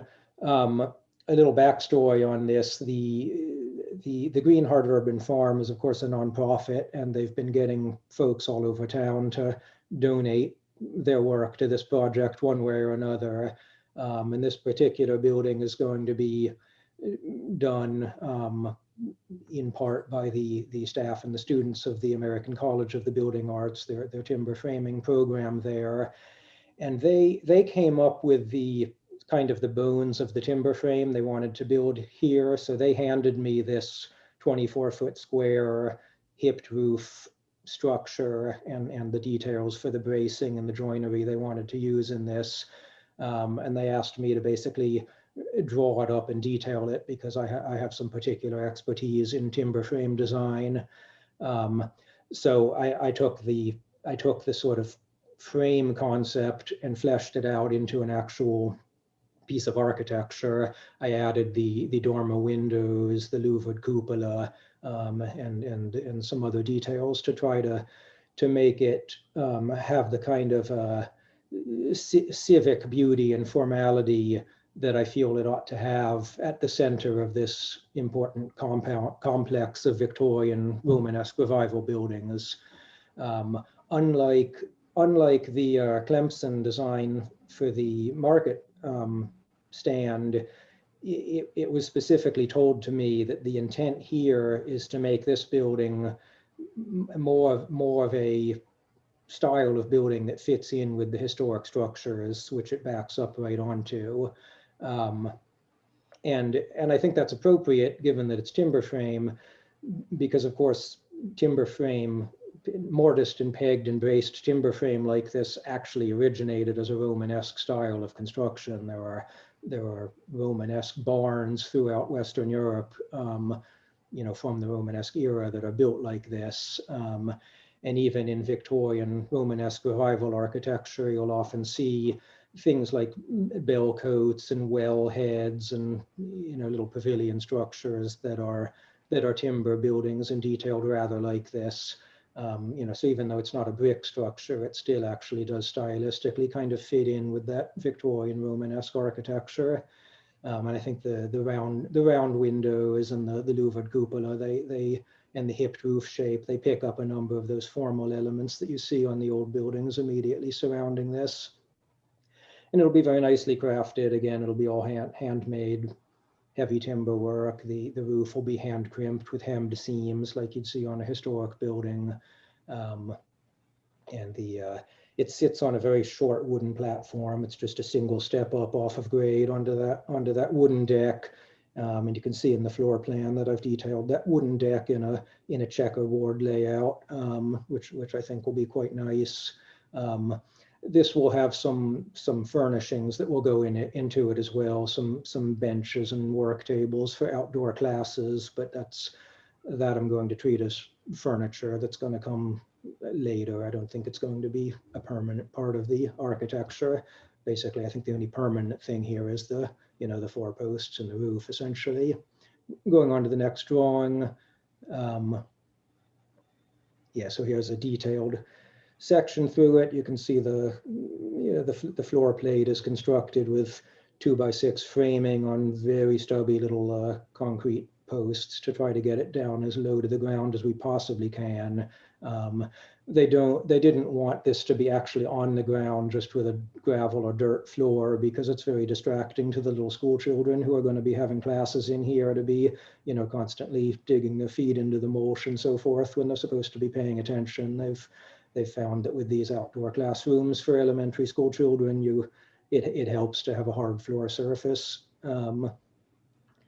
And I really want it to be quite interesting for the children to be looking up through this. That's why I wanted to have these dormer windows. I think it would be fun to have a little bit of colored glass in those windows, and then looking up into the dappled light of the cupola.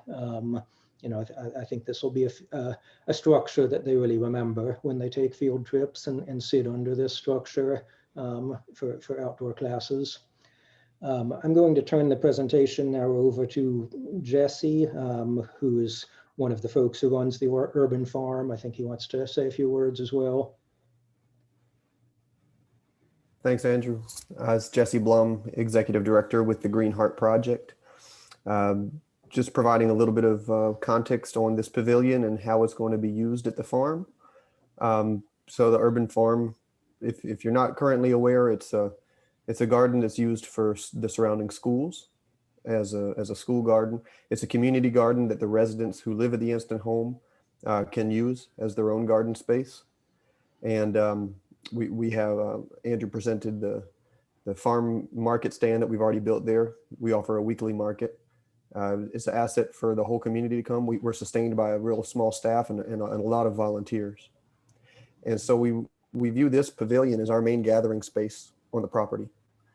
A place where we can host groups of students for learning about what's happening at the farm. A place where residents can come and rest and enjoy what's happening there in the farm space. Perhaps a resting place for volunteers when they're working at the farm, come and rest under the building. So, and when we hold public events, you know, a potential gathering space for events as well. So I wanted to provide some context there to the use of the pavilion. And Andrew, do you want me to get into the greenhouse portion as well? Sure. If you could go on to the next slide, Kim. So this is a prefabricated kit greenhouse that Green Heart was considering purchasing for the site. However, Meadors Construction has offered to design and build a more elegant structure out of brick and wood. So I think at this point we're probably not looking for a specific approval of this greenhouse, maybe more of a discussion point. But yeah, go ahead, Jesse, and talk about what you're thinking with that. Sure. So the function of the greenhouse, of course, will be to start plants that will then be used at the farm. We identified this greenhouse as one that would suit our needs. It's a very standard greenhouse that you would see at a farm or a nursery. As we moved along the process of designing and building the market stand with the Clemson students last year, and then designing the pavilion with Andrew, when we moved along to the greenhouse, while we were thinking we'd use the prefabricated model, at that point in time, we'd started up a conversation with the folks at Meadors, and it just seemed fitting that we should pay the same amount of attention to detail to the greenhouse as we do to the other structures. So essentially, we want to custom design a greenhouse, as Andrew mentioned, using brick and wood elements. It would be very similar in size and same in function as the greenhouse that you're seeing here. We're currently working on that design with the folks over at Meadors. Thank you both. Does anybody have a question right now? Any board member? Okay. So I gather that we're going to just kind of table the question of the greenhouse at this point, correct? Well, you know, Kim had a conversation with Drew earlier this week. Kim, I don't know. I think you provided Drew some. I guess staff is still going to provide some comments and recommendations here, but you know, I guess what we wanted to do, we entered in the conversation with Meadors really at the same time we were submitting this, and so you know, there is a bit of a change in approach to the greenhouse. So I'm new to the BAR process. I don't know exactly how we want to handle it. The idea is we want to put a greenhouse on. It'll be similar in size and function, but different, looking a little bit more elegant, as Andrew put it. Yeah, okay. Sounds good. And then I did have one question for Andrew, which is super minor, like an invisible thing, but I assume you're still going to have a structural engineer look at this. I was just curious why you were proposing the spot footings rather than anything continuous. Well, they wanted a wooden floor, and so it's only like one step up from grade. So I think if it were going to be a continuous slab, that would basically be the floor. Just meant the footing below grade. It's just a tiny Oh, question. oh, yes. You mean why not a continuous footing? Right. Well, I think that's probably better for the trees is the reason. This is basically under the canopy of a couple of huge pine trees. So that's why. Awesome. And then I'm sorry, I have one more regarding that step up, which I do appreciate. How are you addressing like wheelchair accessibility? What will you do for that? Yeah, that'll have to be addressed by Seaman Whiteside, which is handling the site plan and civil stuff. What they've told me is that they figure they'll just somewhere around the side of this structure, they'll ramp up the grade a little bit. I'm not sure whether that's going to happen with masonry or wood, but the grade already kind of undulates around this structure. It's not perfectly flat, so I think it's going to look quite natural for the grade to kind of ramp up and get a wheelchair on there on one side. But they said they were going to work that out once they actually get into boring the footings and looking at the exact topography around it. Thank you. All right, so if there's no other questions, is there any public comment? No public comment. Okay, how about staff comments, recommendation? The proposed pavilion is a community enhancement and it creates a usable space for the residents and neighbors alike, and it's a positive addition.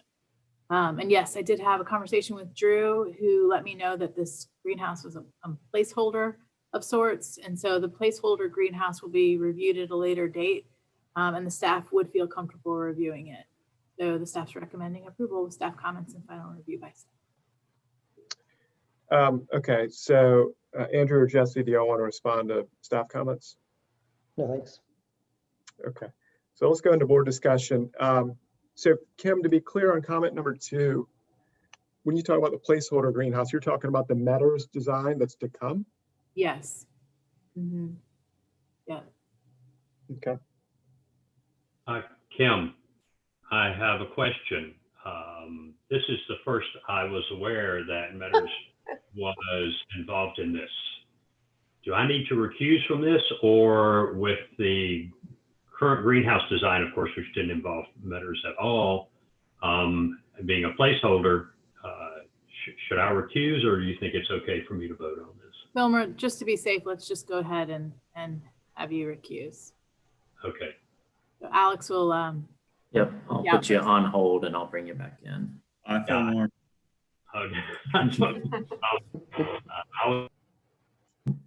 So back at it. So we were discussing, I guess we're discussing 2 things. One is the application, and then 2 is the Metters design we haven't seen on the greenhouse. So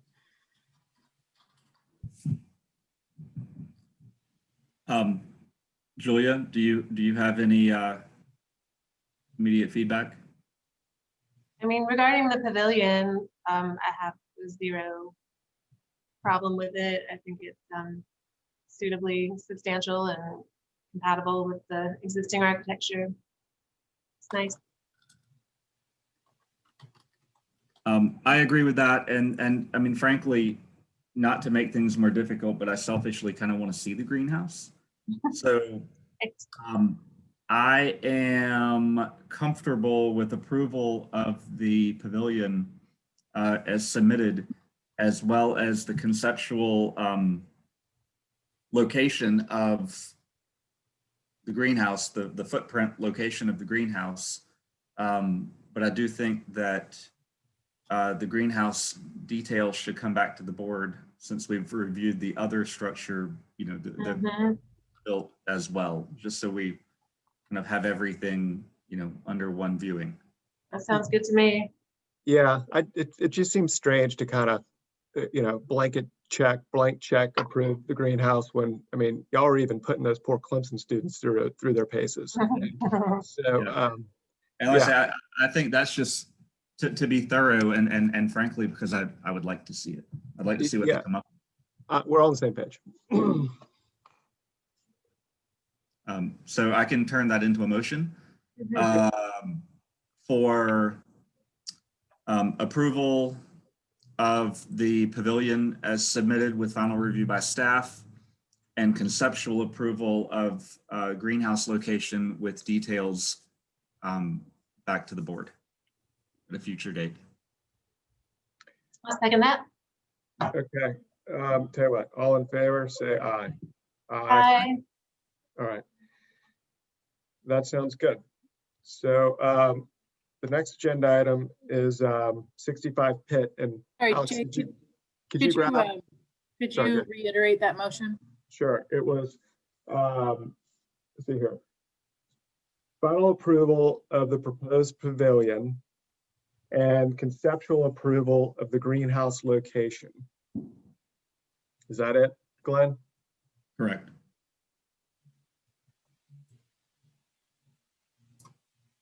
Thank you.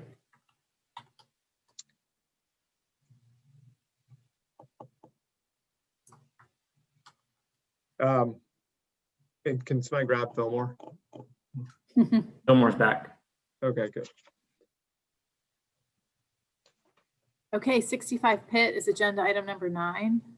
65 Pitt requests conceptual approval of a 1.5 story accessory building at rear. The building is a category 4 in the Radcliffe Borough neighborhood circa 1900 and in the old and historic district.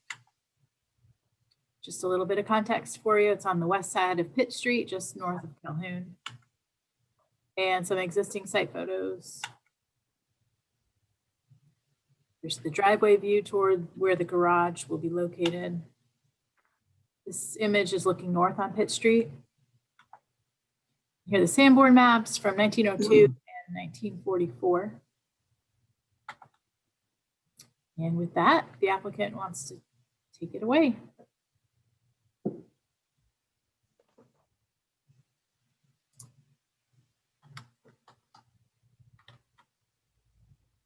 All right. Thank you, Kim. Thank you, board. My name's Becky Fenno. I'm presenting our design for an accessory building at 65 Pitt Street. Next slide, please. This is on the left is the survey of the property. We are the smaller property on the left. And I was actually kind of chuckling earlier that it still says 2-story brick building on the street. We've actually, the board has allowed us to remove the asphalt shingle siding that had a brick pattern and restore the wood siding on that front building, which we've already done. You can see at the rear of the survey, the existing accessory building and the location against both of the property lines at the south and the west and the size of that structure. And the staff has approved the demolition of that non-historic building. On the right is the 1944 Sanborn showing 2 small accessory buildings at that time. Next slide, please. On the top again is 65 Pitt. There are 2 driveways. Ours is on the left, and then the driveway of the neighbor to the north is on the right. And on the right, you can see, looking up our driveway, you can see the existing accessory building at the rear of the site. Next slide, please. And this is the view of the driveway to the north of us for 67 Pitt Street. And you can look at the visibility there. And the other 2 photographs here are taken from the property itself. On the right, it shows we're on the driveway just north of us. And you can see there's actually an elevation change. We have a brick retaining wall and the rear of the site is about 2 feet higher. It's amazing how much elevation change there is at this point on Pitt Street. And on the bottom left is the existing accessory building that's been approved for removal. Next slide. On the left is the south property line, and you can see the neighboring property has a historic masonry accessory building. So I think actually the removal of our building probably will be a good thing for that building, particularly given the condition ours is in. In the center is just the north elevation of our existing accessory building. And then on the right is the driveway of the neighbor's property and their rear two-story building. Next slide. This is the site plan. So on the left, showing the existing site plan with the existing accessory building, which has about a 700 square foot footprint and is tight to the two property lines on the south and the west.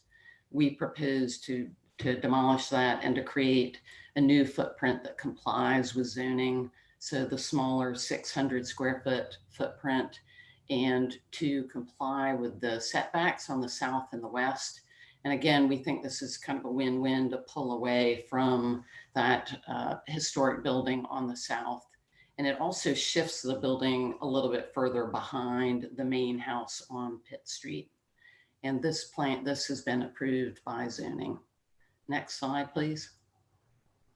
This is the floor plan. I know you've seen these buildings recently. So we're showing the garage space on the ground floor with a pedestrian entry and a stair to the second level, where we've created living space and a small office and bathroom under the roof. And again, similar to what you've been seeing, we're using the 12-12 roof pitch with the dormers that are about 50% the width of the structure itself. Next slide. These are the elevations, and in a minute you'll see how they relate to the main house building, which has a kind of a number of different window styles, from horizontal casement patterns to 1/1 double hung windows. So we've really tried to maybe put a little bit of a contemporary spin on that vocabulary, but just keep this building very simple and subordinate, using the kind of a lap siding to reference the lap siding on the main house, and to reference some of the other window types on the main house. On the top left is the elevation facing the rear of the main house, and the very left of the building and the very right of it will be seen. The dormer will not be seen, and and only one vertical bay of the garage door will be seen. The top right is facing the south property and will not be visible, and the bottom left is facing the west and will not be visible. But the bottom right will be facing the driveway of 67 Pitt and will be obliquely visible. And it has a pedestrian door with a horizontal pattern that references the casement windows on the existing building. And the large window actually we felt like was a pattern that actually referenced the 1/1 building windows on the main house. Next slide, please. So on the top is the Pitt Street elevation. So you can see on the left of the main house, looking up the driveway, is a kind of a portion of the rear accessory building. And then the bottom site section is through the driveway at 67 Pitt Street. So you can see how the elevation changes as you go back toward the rear of the site, and the sort of range of window types that's on the existing building. There are horizontal metal casements, there are 1/1, there are 6/6. So there's just quite a range of window types. So we've tried to keep the accessory building to pick up on those vocabularies, but keep it fairly simple. And we're looking at the north elevation again on the accessory building with the pedestrian door and the large window into the living space. Next slide. These are the sections just to show the volume of the building. with the garage at the ground level and then the living space under the roof at the second story. Next slide. These are the perspectives. On the top, we're looking down the driveway of our property. So this is really the amount of the building you would see, with just the left-hand portion looking at the standing seam metal roof that would match or reference the main house, and a little bit of that garage door with the horizontal pattern that matches actually the horizontal configuration of the muntins on the front of the house that we're looking at. And on the bottom is the view looking up the driveway at the north. So looking at that north elevation with the pedestrian door with the overhang and the window. And just there's a brief hint of the dormer, but not enough to see the actual front of the dormer and dormer window. Thank you. Okay, thanks, Becky. Any questions right now? Yep. All right, public comment. We have one member of the public speaking. We'll go to Anna Catherine Carroll. Thank you. The Preservation Society, sorry, Anna Catherine Carroll with the Preservation Society. We really appreciate the applicant reaching out to us on this request. Generally, however, we are struggling with the suburban proportions of this design. The height of the roof and the size of the dormers feel out of scale and should be reduced to better relate to the context and to allow this dependency to be more subordinate in scale to the main house. As proposed, the structure would be too visible from Pitt Street. If possible, we would ask that the garage footprint be reduced and shifted further to the right to be better concealed behind the main house. Thank you. Okay, thank you. And Alex, to be clear, there's nobody named Carl Peterson that's signed up to speak. That's correct. I think it's a letter. Okay. I'm going to read Carl Peterson's letter. He says, hello, I have two questions. I would also like to be able to speak depending on the answers to these questions. Number one, what usage will this accessory building be put to? Number two, if it will be used as a residence, how many residents are expected to live there and where will these people park? Driveway alongside 65 Pitt is not large enough for a car to be driven through to the backyard. Thank you. All right, so let's go to staff comments.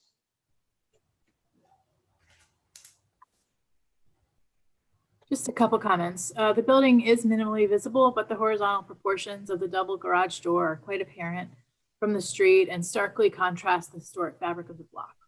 If a two-bay garage is necessary, subsequent proposals should include separate doors for each bay, configured to appear as hinged doors.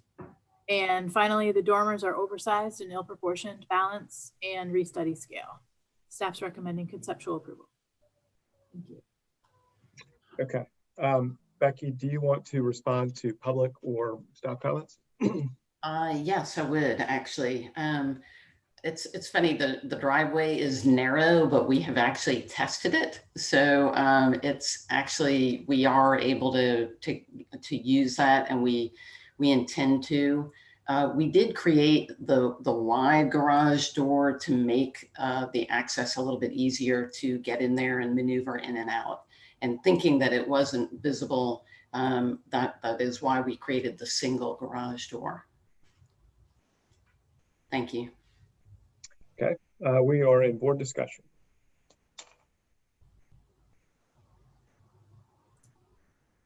All right, I guess I'll start.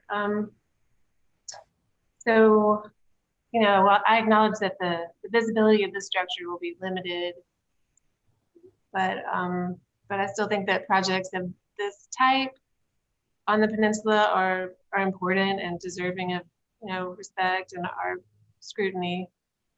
So I have no issue with the idea of an accessory building back there, no issue with living space above the garage, but in this design, the proportions are just missing the mark for me. And you know, the mass of the dormers is overwhelming, and the vertical relationship between the garage doors and the fenestration is just out of balance. You know, I'm confident a design could be, you know, developed that would be more elegant and still accommodate the desired program. But at this stage, it's just, for me, it's not there yet. And I can't really point to, you know, one or two issues. I think it's bigger than that, in my estimation. It needs to be reconceived. Curious what other board members think.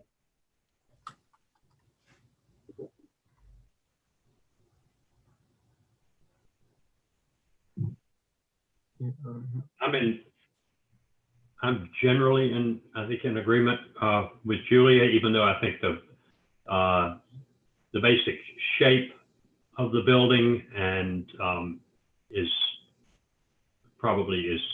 fine. I think the dormers are outsized. I think the overhangs appear suburban and the windows seem out of scale. And if there's a way to, I think there's a way to configure that garage door so that it looks less imposing and suburban and still could be a single opening door, because I understand the necessity to get two cars in there in a very confined space. But I agree with Julie. I think there's a lot of restudy that probably could be done here to make this building fit the neighborhood a little better.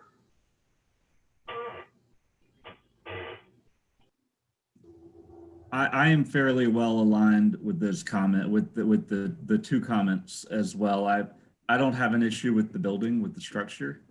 I think proportionately, there is some study needed, and I'm comfortable that the applicant can get there. So, all right, let me ask a question of the three of y'all. It sounds like maybe the height, the general footprint, is it the massing? I'm just trying to figure out if we are have enough to grant conceptual, or if the massing or something about the building is not enough to where conceptual is warranted.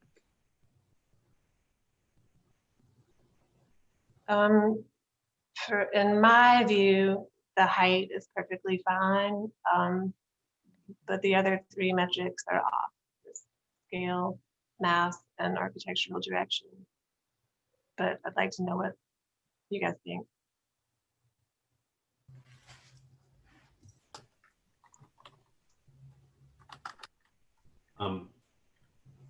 I think the footprint of the building is probably close, and the height I think is probably all right. But I think for me, it's the architectural direction. I think there are elements of the building that are just out of scale, and for me that makes it difficult to say that the architectural direction of the building is appropriate.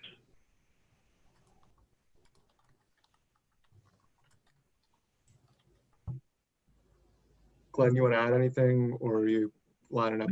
I think that, to me, the hard, it's how you're applying scale and mass, as far as it being a general or a detail scale and mass. But I am in agreement. I am comfortable with the location and the height of the proposed building. So it's almost like I want to grant conceptual approval to the location and the height, and defer the other items, which clearly we can't really do. What are your thoughts, Julia and Fillmore, on that?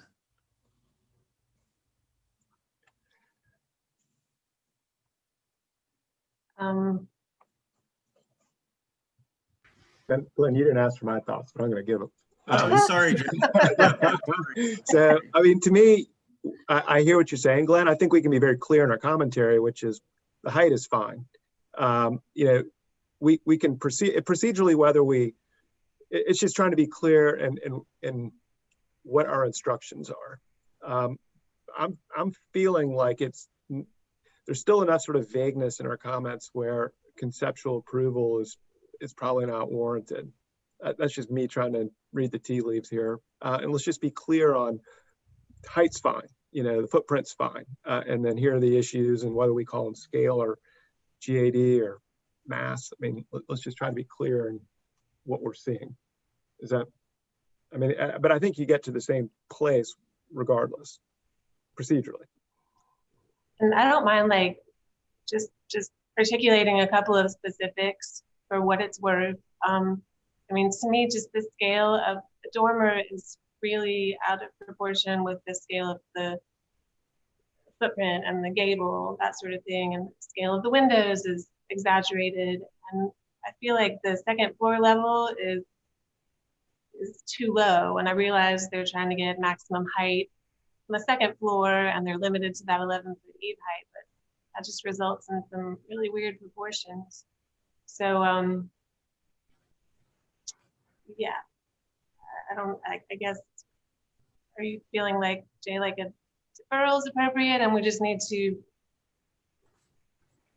I mean, if you could, I mean, it seems like if we could agree and articulate on things like that, comments like that, then you start saying yes. But if we're still trying to figure out why and can't quite pen down our comments, then I'd feel like it's more of a deferral.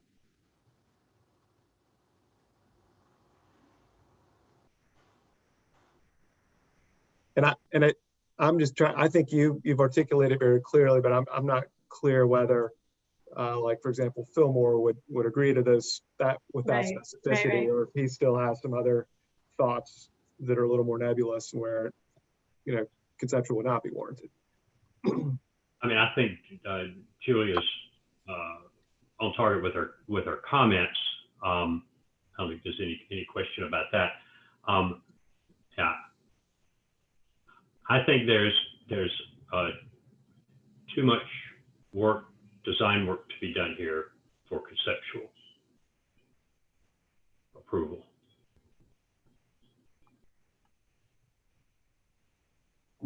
Okay. And Glenn, what do you think, Glenn? Does that sound right? Or no, I think we all agree that there are definitely some scale related issues and details to work out. So while I am comfortable with the building location, the building height, it may be best if we do not all agree that height, scale, mass, and general architectural direction are all boxes that we're checking. It may be best to offer a deferral to let her refine the building and restudy some things based on the comments. Okay. So I think we're all agreeing on a deferral, and maybe if somebody could give the, what do we think the cleanest or clearest reason for deferral is? It that's the hard part. I mean, I would hate to do this, and I don't want to do this, but I was, initially inclined to deny it, but because I can't really personally have a really clear, concise direction if we gave it a deferral based on X. There's just a lot for me, but please, you guys try to work that out. Let's see.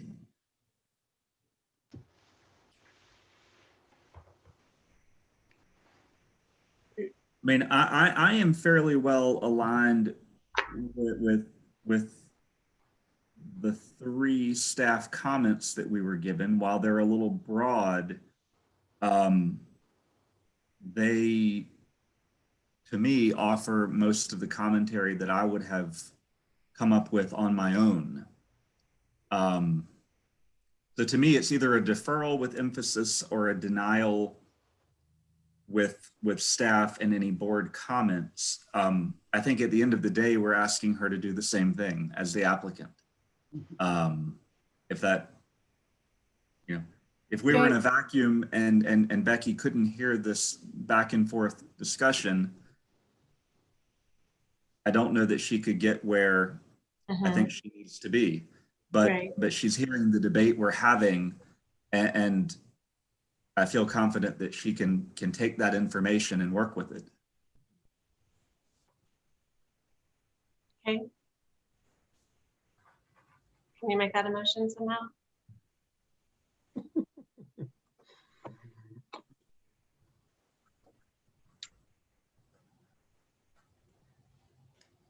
I understand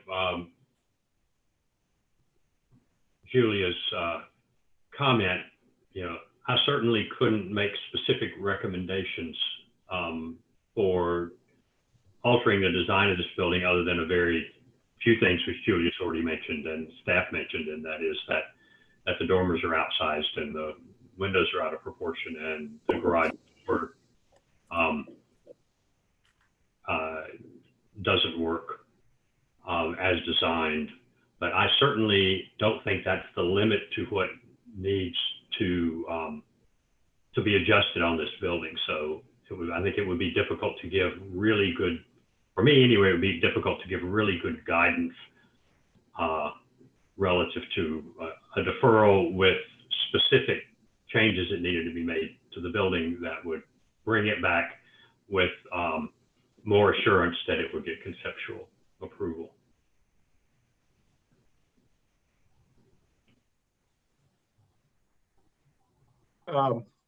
It's the easy way out, but we could simply say denial and yeah. At least that's not misleading to the applicant. Of like, if you do this, then you get that, because we're still trying to feel that out.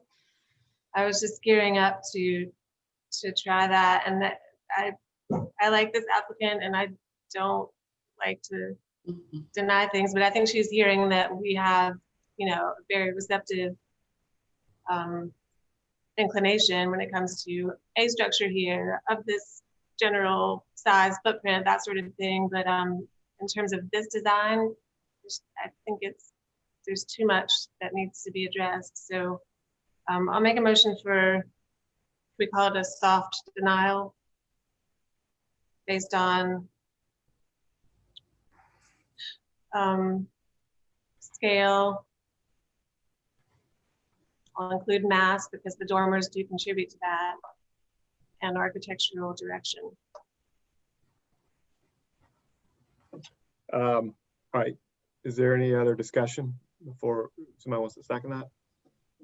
I'll second it because I think it's the most fair thing to do for the applicant. And then she can take the pieces of what we've told her do work and go from there. All right, so Julia's made a motion, which Glenn has seconded, and that's for denial for scale, mass, and GAD. All right, I'll put it to a vote. Julia? Yay in favor. Glenn? Favor. Fillmore? Yay in favor. All right, chair votes yay in favor, so the motion carries unanimously. Okay, next agenda item is 11 Hanover.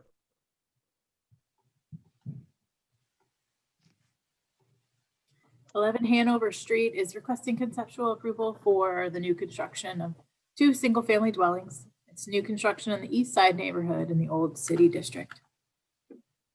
Here's an aerial image for context. And some existing site photos. These are the adjacent houses. And across the street. And if the applicant wants to take it from here.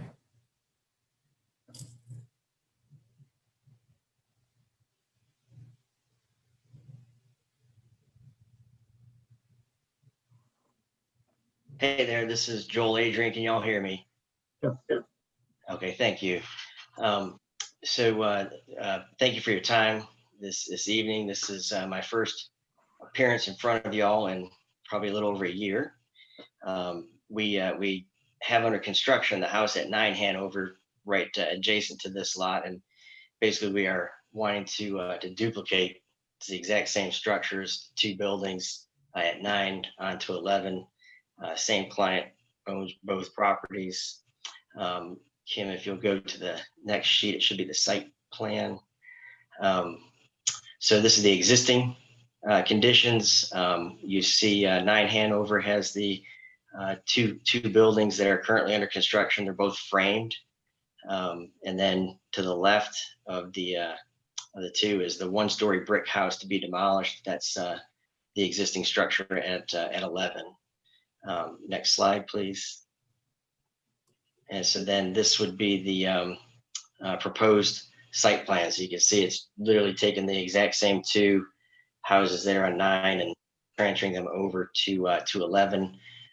We've received our zoning approval for the two. I will say there are two differences in the front building. If you look at the front building at 9 Hanover, you'll see the HVAC units sit basically on slabs on the grade, and we are proposing to use these slimline Mitsubishi units that we would cantilever off of the back of the house to increase the width of the parking spaces between the two structures, which allows for the vehicles to better get in and out of the lot.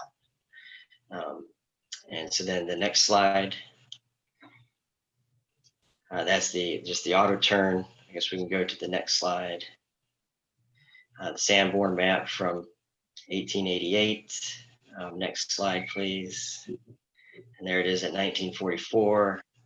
And our next slide. So those are actually pictures of the existing little one-story brick house that's on 11 Hanover. And you can see the construction adjacent to it.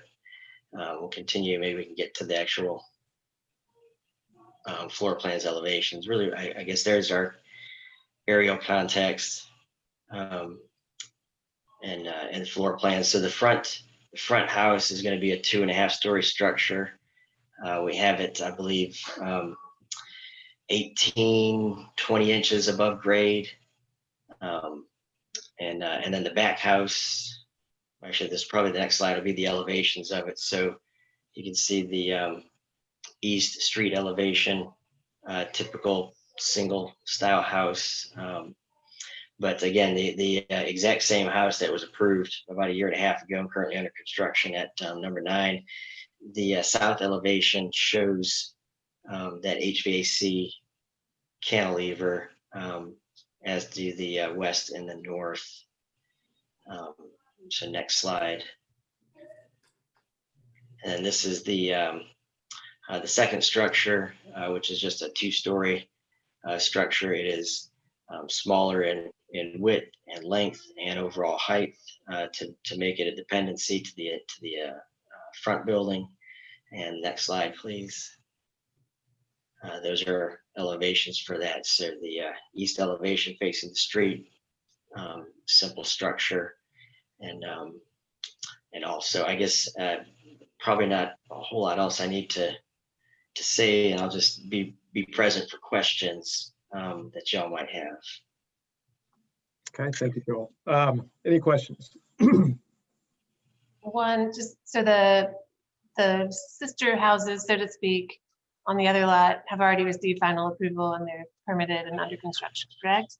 That is correct. They're both framed out, I believe, waiting on windows to be delivered. Okay, thank you. Is there any public comment? No public comment.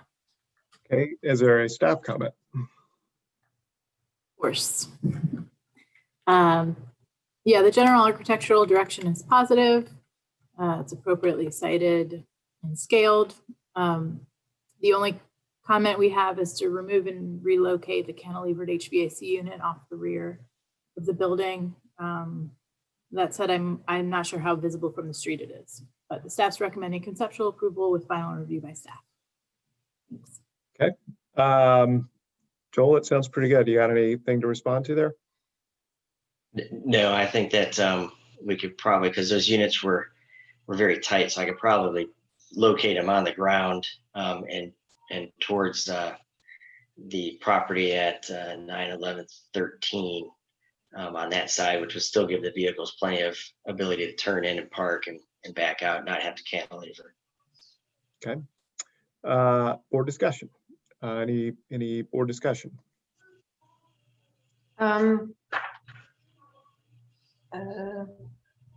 So I realize that we have already reviewed this exact design, and I know that I remember going through an evolution there. And so I'm just gonna offer a couple of like tiny little suggestions for the applicant that he might want to consider for this house, and then possibly even if it's not too late for the other. And these are, yeah, just for what they're worth. The brick steps at the piazza entries should really be wider. And these are just some things that we were focused on other elements in the bigger picture before, but when I reviewed it this time, I picked up these things that I'm just going to articulate. Because the brick steps now are the width of your door, and they really should be at least wide enough to match the door and the surround and the plinth blocks. So if you would consider doing that. And then there might be a discrepancy in your details for the window sills. I think on A8, there's a reference to treated sills with a historic profile, but on A9, there's a reference to a hardy sill, and it appears to have a skirt board below the sill. And obviously the one on A8 would be preferable. Okay. And then you have a good detail for the porch ceilings to address the joints in the hardy panel, but no RCP to sort of dictate where those joints would be.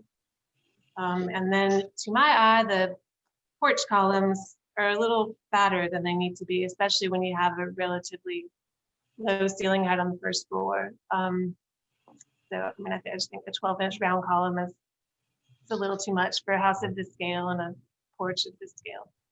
Those are just my little observations that came up, you know, this time. Thank you. I'd be glad to address all those. Julia, what column size were you recommending? I mean, I just think they should be reduced a little from a full foot, you know, 10 would be fine. When you zoom in on that, they just look like they're overweight. I didn't catch that. Thank you. They were sized in relation to the guy that drew them. That's funny. All right. Any comments to add to Julia's?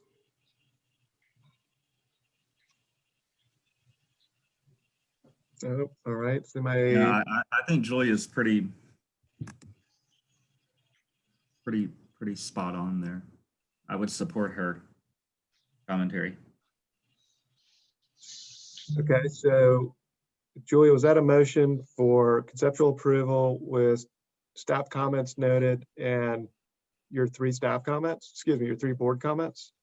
Sure, except I would honestly, I don't really have a problem with that cantilevered HVAC. I think it's nice from a ground level to have those things picked up and removed. And I don't think you would really see it from any public point of view. So it would just be, you know, we don't really need any staff comment unless you want to include the complement of number 1. Does that sound good to y'all, to eliminate staff comments?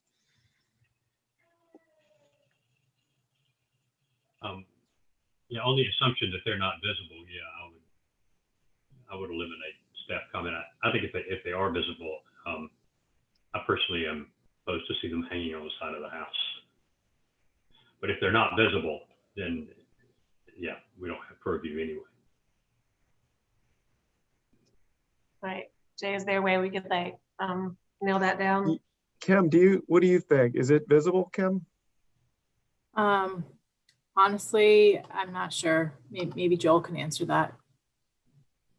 If you go back to the elevation, maybe A3, oh, A2, there you go. Oh, back up 1. So looking at where they're located, I had them shifted on the back of the house. If you look at that west elevation, and it was really just trying to give them some relation to the windows that were there, so they were kind of centered on those window units. I don't believe you'd see. I don't believe you'd see from 3 of the sides. You might have an opportunity to see it as you're coming down Hanover, passing the adjacent house at 13. If I'm being completely honest, but really, they'd stick out 30 inches with the enclosure total off of the house. So I can't tell you 100% how. You're never going to see it.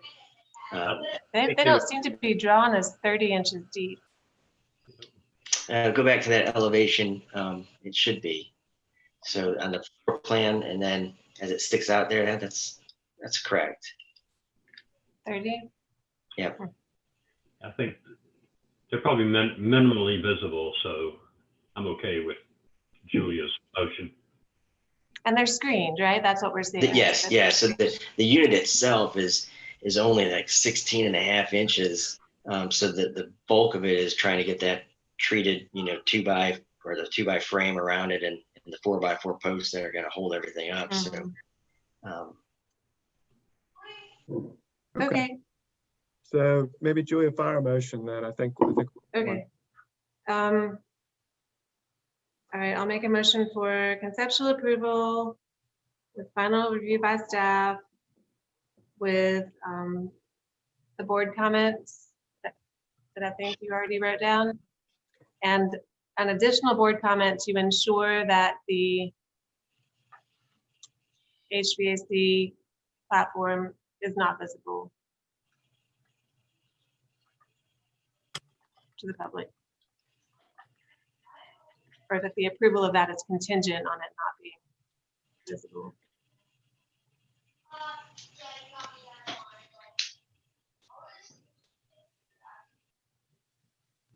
All right, so help me out. All right, so your board comments are to widen the brick steps to the width of the door plus surround, to put the siding as shown on what is it, sheet A8? Sill detail on sheet A8. You'll use sill detail on sheet A8 to reduce the size of the porch column to 10 inches and to eliminate visibility of the HVAC platform from the public realm. That works. Right? That works, yeah. All right, so conceptual approval with those 4 board conditions noted, final review by staff. All right, is there a second? Second. I'll second. All right, Fillmore. All right, so Julia, Yay in favor. Fillmore, Yay in favor. Glenn. Yay in favor. Chair votes yay in favor. Motion carries unanimously. Thank you all. I hope you have a great evening. Thank you. Next agenda item is 75 King.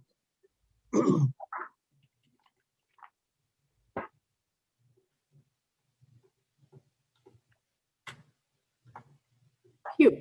75 King is requesting final approval for a new addition and copper hoods. Buildings at category 2 in the Charlestown neighborhood circa 1739 in the old historic district. Here's some more context for you. It's on the west side of King, just north of Trad. Some site photos.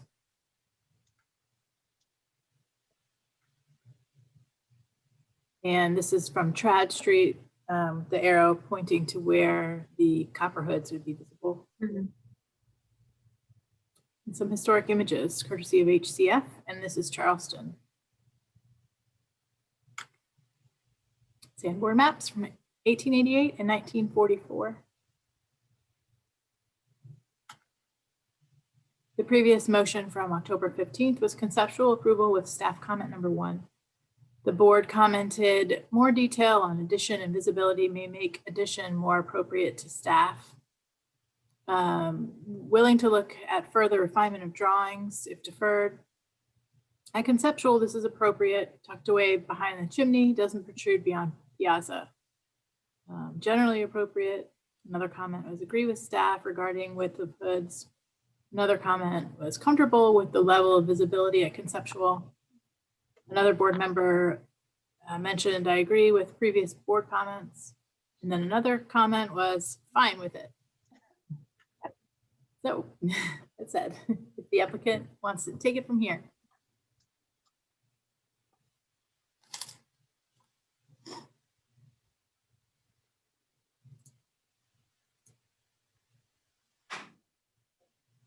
Hey guys, it's Mark Maresca. I am representing Monica and Ken Seeger. We've gone ahead and we have some computer generated drawings. And if I can go ahead and we can go to sheet number 3. It kind of gives us sort of the 3 areas we're talking about. One was a hood over a small entry addition, and then a hood over the central original kitchen house, and then a small addition to the hyphen, which is their present kitchen. So what we have provided on page 4 is sort of how we're sort of approaching sort of the addition of the sort of kitchen house. We have a it's just very simple sort of structure and glassy, and that provides the extra space in their present kitchen. The steps will be brick. If you go to page number 6, okay, it shows the hood on the left over the existing door and the hood on the center of the existing door, and then the addition to the kitchen. What we've looked at is the hood framing. We've got details of the hood framing. It would be a diaphragm of wrought iron with just copper sheeting. And then we've got a detail of the brackets. I think Glenn had asked a detail of the bracket. So that's on some further sheets. The way the addition for the kitchen would be done would be very simple. It would be out of wood recessed panels, wood true divided light windows, which match the house. They would be casement windows and a wood outswinging door, just because of water intrusion. The reason we have hoods for the 2 other doors, they're in swinging and they are brick floors. And client has had water in those places at times. So the existing kitchen is a concrete floor, and it will end up being a wood floor. So we want to make sure that floor was protected. The 2 steps coming out of the addition from the kitchen will be brick, which will match the brick work that was done by Sheila Wertimer, and also matches the front piazza, which is flush with the ground. There's a section there's also a side elevation on sheet number 7, showing that the window sort of module is sort of consistent as it goes around sort of that kitchen bay. We're showing reuse of an existing handrail. It's not old, but it's part of, it's a 20-year-old sort of handrail, so it's appropriate, and it's wrought iron, and it's hand forged. But that's where we're showing the brick landing and the 1 step and the stucco riser. We've got sections of sort of how this will be constructed on page 10.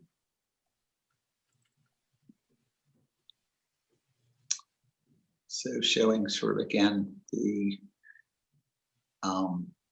existing handrail and sort of copper roof, and how we plan on structuring it and supporting it. And then there's another further section on page 11, and how it sort of engages. There's a fireplace, and how we're not proud of the fireplace, but we're recessed from the existing fireplace chimney. And then the last on sheet number page 13, it shows sort of a very simple sort of section of a bracket, and the bracket we're assuming is going to be around 1 3/4 by 1/4. It'll be hand forged and be drawn at the ends. And it'll be just a very simple diaphragm with a copper roof. Any questions? Thank you. Any questions? No. Nope. I'm frankly comfortable with staff's recommendation. Okay, let's go to public comment and staff recommendation real quick. So is there any public comment? We have one member of the public speaking. We'll go to April Wood. April Wood, Historic Charleston Foundation. HCF has reviewed the application for final approval for a new addition and copper hoods over the doors at 75 King Street. We believe that the design is sensitive to the historic fabric, and we recommend approval of this application. Thanks. All right, how about staff comments? Applicant has followed board directive and included details on the hood brackets. So moving forward, submit window details, including cut sheets for wood, single glazed, true divided light windows, and submit a door detail. The staff recommends final approval with staff comments. Thank you. Okay. Mark, did you want to respond or clarify anything? No, thank you very much. Great. Glenn, I think you were getting us into board discussion there. I got ahead of myself. I'll reiterate that I am comfortable with staff's comments and recommendation. Okay, is there any other discussion? Second. All right, so Glenn's made a motion for final approval of staff comments. Is that a second by Julia? Yeah. All right, I'll put it to a vote. Glenn? In favor? Julia? Yay in favor. Fillmore? Yay in favor. All right, chair votes yay in favor, motion carries unanimously. Okay, 12, excuse me, 8 Troutman, agenda item number 12. Hi, Julia. Bye. Number 8 Chapman Street is requesting conceptual approval for the elevation of historic single house. The building's a category 4 in the Charleston Village neighborhood, circa 1870 in the old historic district. Just a little bit of context for you. It's basically at the intersection of Chapman and Trumbo. Some existing site photos. Little houses. Here's the streetscape. And across the street. And if the applicant wants to take it from here.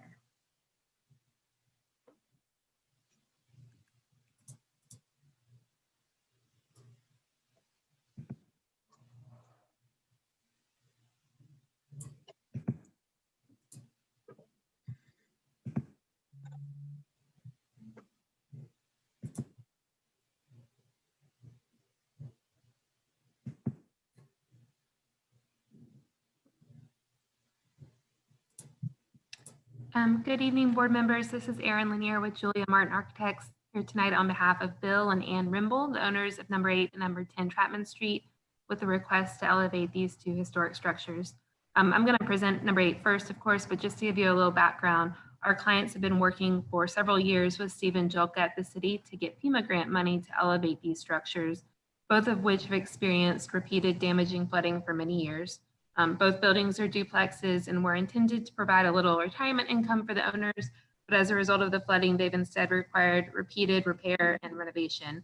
Both structures have been modified in the past and present some unique challenges in trying to introduce exterior stairs, but our charge here was not to completely rework the interior layout or correct every awkward condition, but rather to help the owners sensitively raise the houses so they are no longer in danger and make what select moves we can to improve their street presence.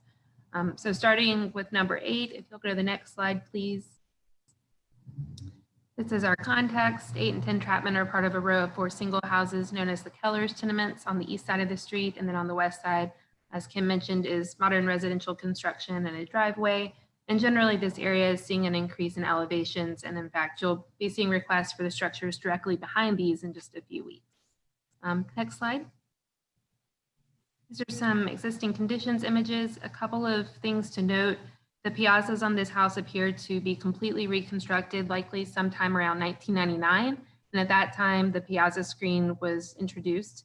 If you enter through the piazza screen door, you'll notice that the south wall of the house has been partially furred out to help support the piazza above, and fenestration has been modified or in some cases removed altogether.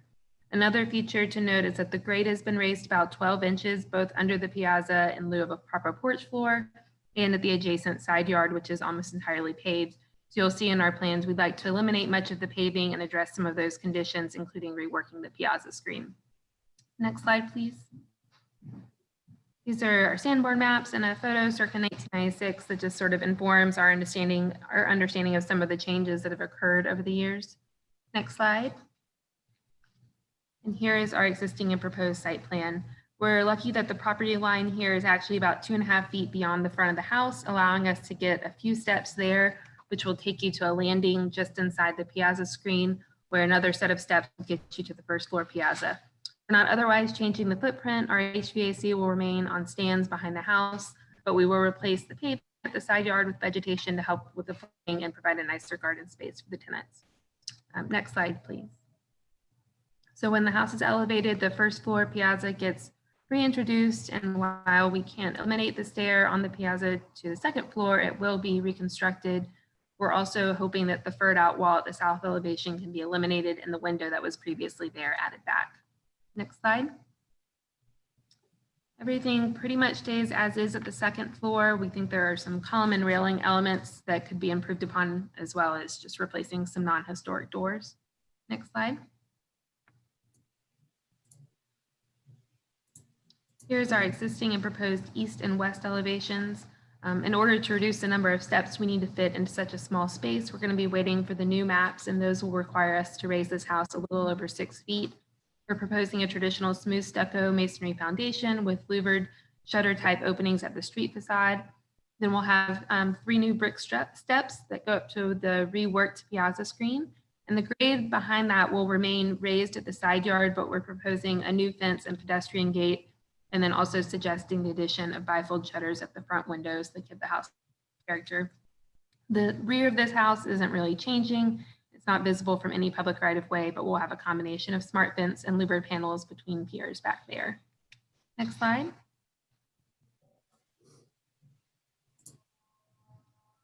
Here's our side elevations. At the south, we'd like to clean up the fenestration and restore the porch floor and decking at the first floor, construct the new masonry and wood steps that get you to the garden level as well as to the first floor. And then, as I said, reconstruct the wood stair at the piazza that gets you to the second unit upstairs. And again, we'll have piers with louvered screening under the piazza and then a solid foundation wall with smart fence towards the rear on the north side of the house. Next slide. I'll just end with our existing and proposed streetscape. We've shown number 10 at its existing height, but dashed in red there is where it will be once it's elevated as well, just to give you a comparison. That is all I have, but if you have any questions, I'd be happy to answer them. One more, Glenn. Any questions for Aaron? No. I don't think there's any public comment. Is there, Alex? No public comment. Kim, how about staff comments? Sure. The proposal is appropriate and meets requirements set by the BAR. So the staff's recommending final approval pending new firm adoption on January 29th. Aaron, you want to argue with that or dispute it or anything? No, thank you. All right. Board discussion. Is there any? I agree with staff. I do too. All right. Is there a motion? Go ahead, Glenn. No. Fillmore, you go for it. Okay. Final approval pending new firm adoption on January 29th, 2021. Okay. Fillmore's made a motion. Glenn has seconded it. All in favor? Aye. Aye. All right. Next agenda item.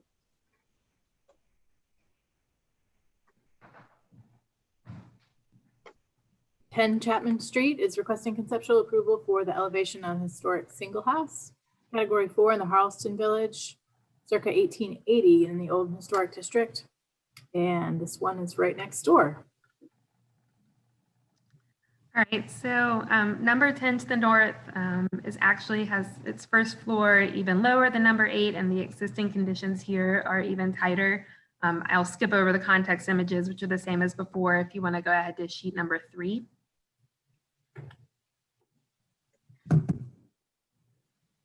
This house currently has a straight metal stair that is outboard of the very narrow piazza, and so this is our main challenge here. Again, similar to number 8, the piazza has largely been reconstructed over time, but there's just no way to get 2 sets of stairs in such a shallow space. Next slide. Here are our sandboard maps again. Going to go to the next slide. So here at our site plans, you'll see really the only viable solution is to locate the stair to the first floor within the reconstructed piazza and replace the existing metal stair with a new spiral stair at the rear of the piazza. Similar to number 8, we think there's a lot of room for improvement in terms of removing hardscape and landscaping in the side yard, and a new fence and pedestrian gate will also help create sort of a visual buffer at the sidewalk. Next slide. Here's our existing and proposed first floor plan, and like next door, we're proposing mason steps of a brick landing with wood steps continuing up to the new first floor piazza level. And then to get to the second floor unit, the residents would go through the pedestrian gate to get to the spiral stair and exit in the same location at the second floor piazza as the existing does. Next slide. There's really no changes here except for the stairs. Go to the next slide. At the front elevation, again, we're proposing a smooth stucco masonry foundation with louvered shuttered openings and new shutters at the water to reduce the foundation. And then you can see a representation of the spiral beyond. There really aren't changes to the rear elevation beyond the new foundation. Next slide.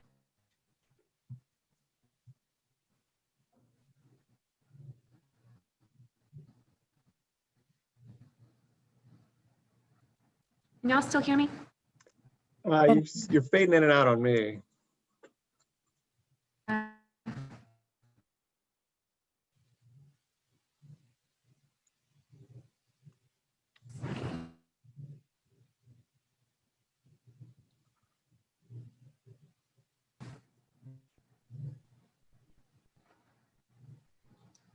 My screen looks normal. Let's see.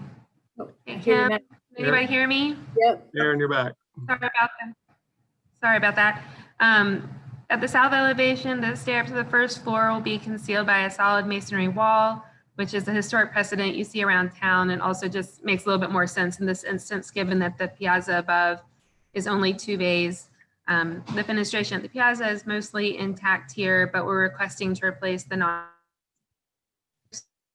and then the rear addition will have vertical slat screening to break up the foundation, provide access under the house. Slide. So here's our streetscape, again, showing number 8 at its existing height, but with the dashed line indicating the proposed height after elevation. And that is all I have. But if you have any questions, I'd be happy to answer them. Cool. Questions? No, I don't think there's any public comment. Staff comments?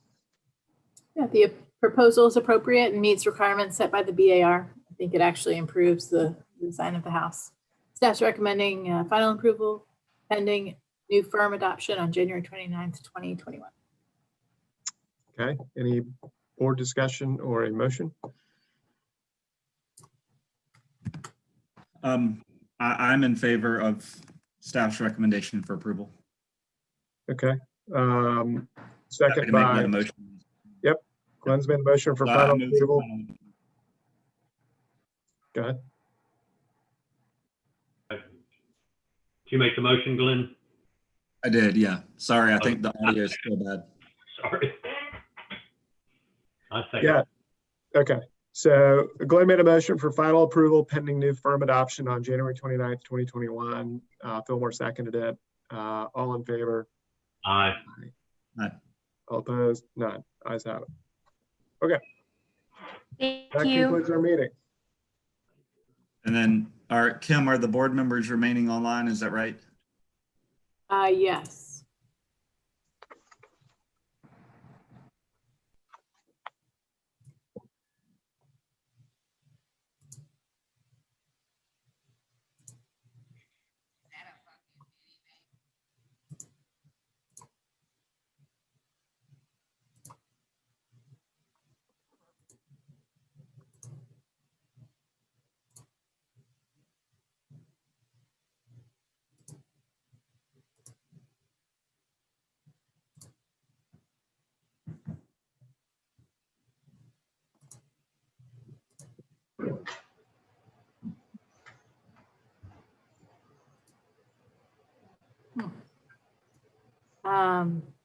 Well, I just wanted to chat about terms. So again, I want to reiterate the fact that I will be touching base with all of you guys soon to talk about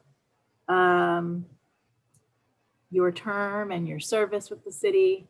And I know, Julia, we're trying to catch up sometime maybe over the weekend or next week. Sure. Glenn, I need to reach out to you and Fillmore too. I know Jay's touched base with me. Let me know his plans. Yeah, I guess, are you turning it over to me, Kim? So, guys, I want to let y'all know, I didn't even realize our terms were up, but when Kim let me know, I was thinking, and to cut to the chase, I told her that I would, at the end of our term in December, that I'd prefer to not re-up and let my term expire. And my reasoning being, just like I didn't realize my term was getting up, I started going through this process with my kids recently, and my daughter's going to college in 1.5 years, and my son will be going in 4.5 years. And I just started counting all the Thursday nights I would prefer to be with them, given I only have a finite number of Thursday nights left with them. And I decided I think I needed for my kids to do that. So it was very much, putting my kids first kind of decision. And I went on what I told Kim, and I'll tell you all how it was a tough decision for me. I really have enjoyed all of this. I'm the sort of the least qualified out of anybody here, but I've learned so much, and I can't look at buildings the same anymore, and it's like my curse, but and that's something that I'll carry with, and I've learned it all from y'all, and that's something that'll stay with me forever. So I really enjoyed it. Who knows, maybe I come back for another lap, after my kids get out, but that's what I'm going to do. And so I guess I have a few meetings left this year in 2020, and then that's it. And I also told Kim I'm glad to try to help find another me, and mentor or whatever I got to do. But that's what I was telling Kim this week. Thanks, Jay. I totally get your perspective, but man, you've been really good, and it's been a pleasure to be shepherded by you. It's been fun. I agree, and Jay, I think it's been really good to have somebody, I mean, frankly, who came on board without the terminology and without the background, and to A, to see you pick it up and actually, I believe you care about it, but B, I think to have you lead the meetings from a non-design background standpoint, with the legal end of it and kind of keeping things between the lines and on track, I think has really been fantastic. Yeah. Absolutely. I agree with Glenn and Julia. I mean, you've just done a first-class job of keeping us in order, and so I appreciate that. Thank you. We obviously agree, but I wanted to try to get together for a happy hour before the year's over. So I don't know if, all the rest of my board meeting evenings are free. So if you guys want to pick one of those Thursday nights, maybe we'll look at some of the agendas and see what we have a light agenda so we can, or if you don't even want to, if you want to Zoom, maybe Zoom happy hour. We afterward. could just drink right now. I already am. That'd be awesome. I for one, would love to get a drink with you guys, and it's something I've wanted to do for years. So if I'm the reason, then that's great. So we'll definitely figure that out. Cool. And thank y'all. If y'all like the style or the way I try to run a meeting, then that's the first thing I would tell whoever comes behind me, is that's the way you're supposed to do it. And yeah, it'd be awesome if you could help find someone and/or just kind of orient the new person. That'd be really helpful, I think. okay, now Kim, I got a thought in mind. I'll get with you, and I'm not going anywhere, in terms of the background. But thank you. Yeah, I think that from after we lost Richard, and I chaired for a while, it was remarkably difficult, especially because I'm sitting there. Yeah, with you can't do both. Meaning, like, put your mind in the project and then keep an eye on what the hell's going on out there. It's tough. Yeah, that was difficult. So I have a whole appreciation for it that I had no idea of. And my take on it is, given the lack of like technical knowledge that I have, like, who am I to sit around and tell an applicant what to do with the cornice detail or whatever? I mean, you know more than most of the applicants, so that's it. Just get out of the way and let y'all do some pretty good stuff. So that's been my approach. Thank you. All right, great. Well, Jay, thanks again for your service, but you do have 2 meetings left, so you're not. Is that it? We got one in November and one in November and one in December. Is it only one per month? No, I think there's 2 in November. Oh, really? It's just like a weird date. Right before Thanksgiving, maybe? Probably on Tuesday. Is it Tuesday? Yeah. before Thanksgiving? Okay. Yeah. Great. So Kim, you and I can email, and I have a pretty busy next week and a half with a couple of projects. I'm just back and forth to Edisto and Kiowa a lot. So maybe you and I just hop on Zoom one day instead of in person. Sounds good. So, okay. All right, guys. Michelle, have a good night. Thank you. Good night. Bye. Thanks. Bye.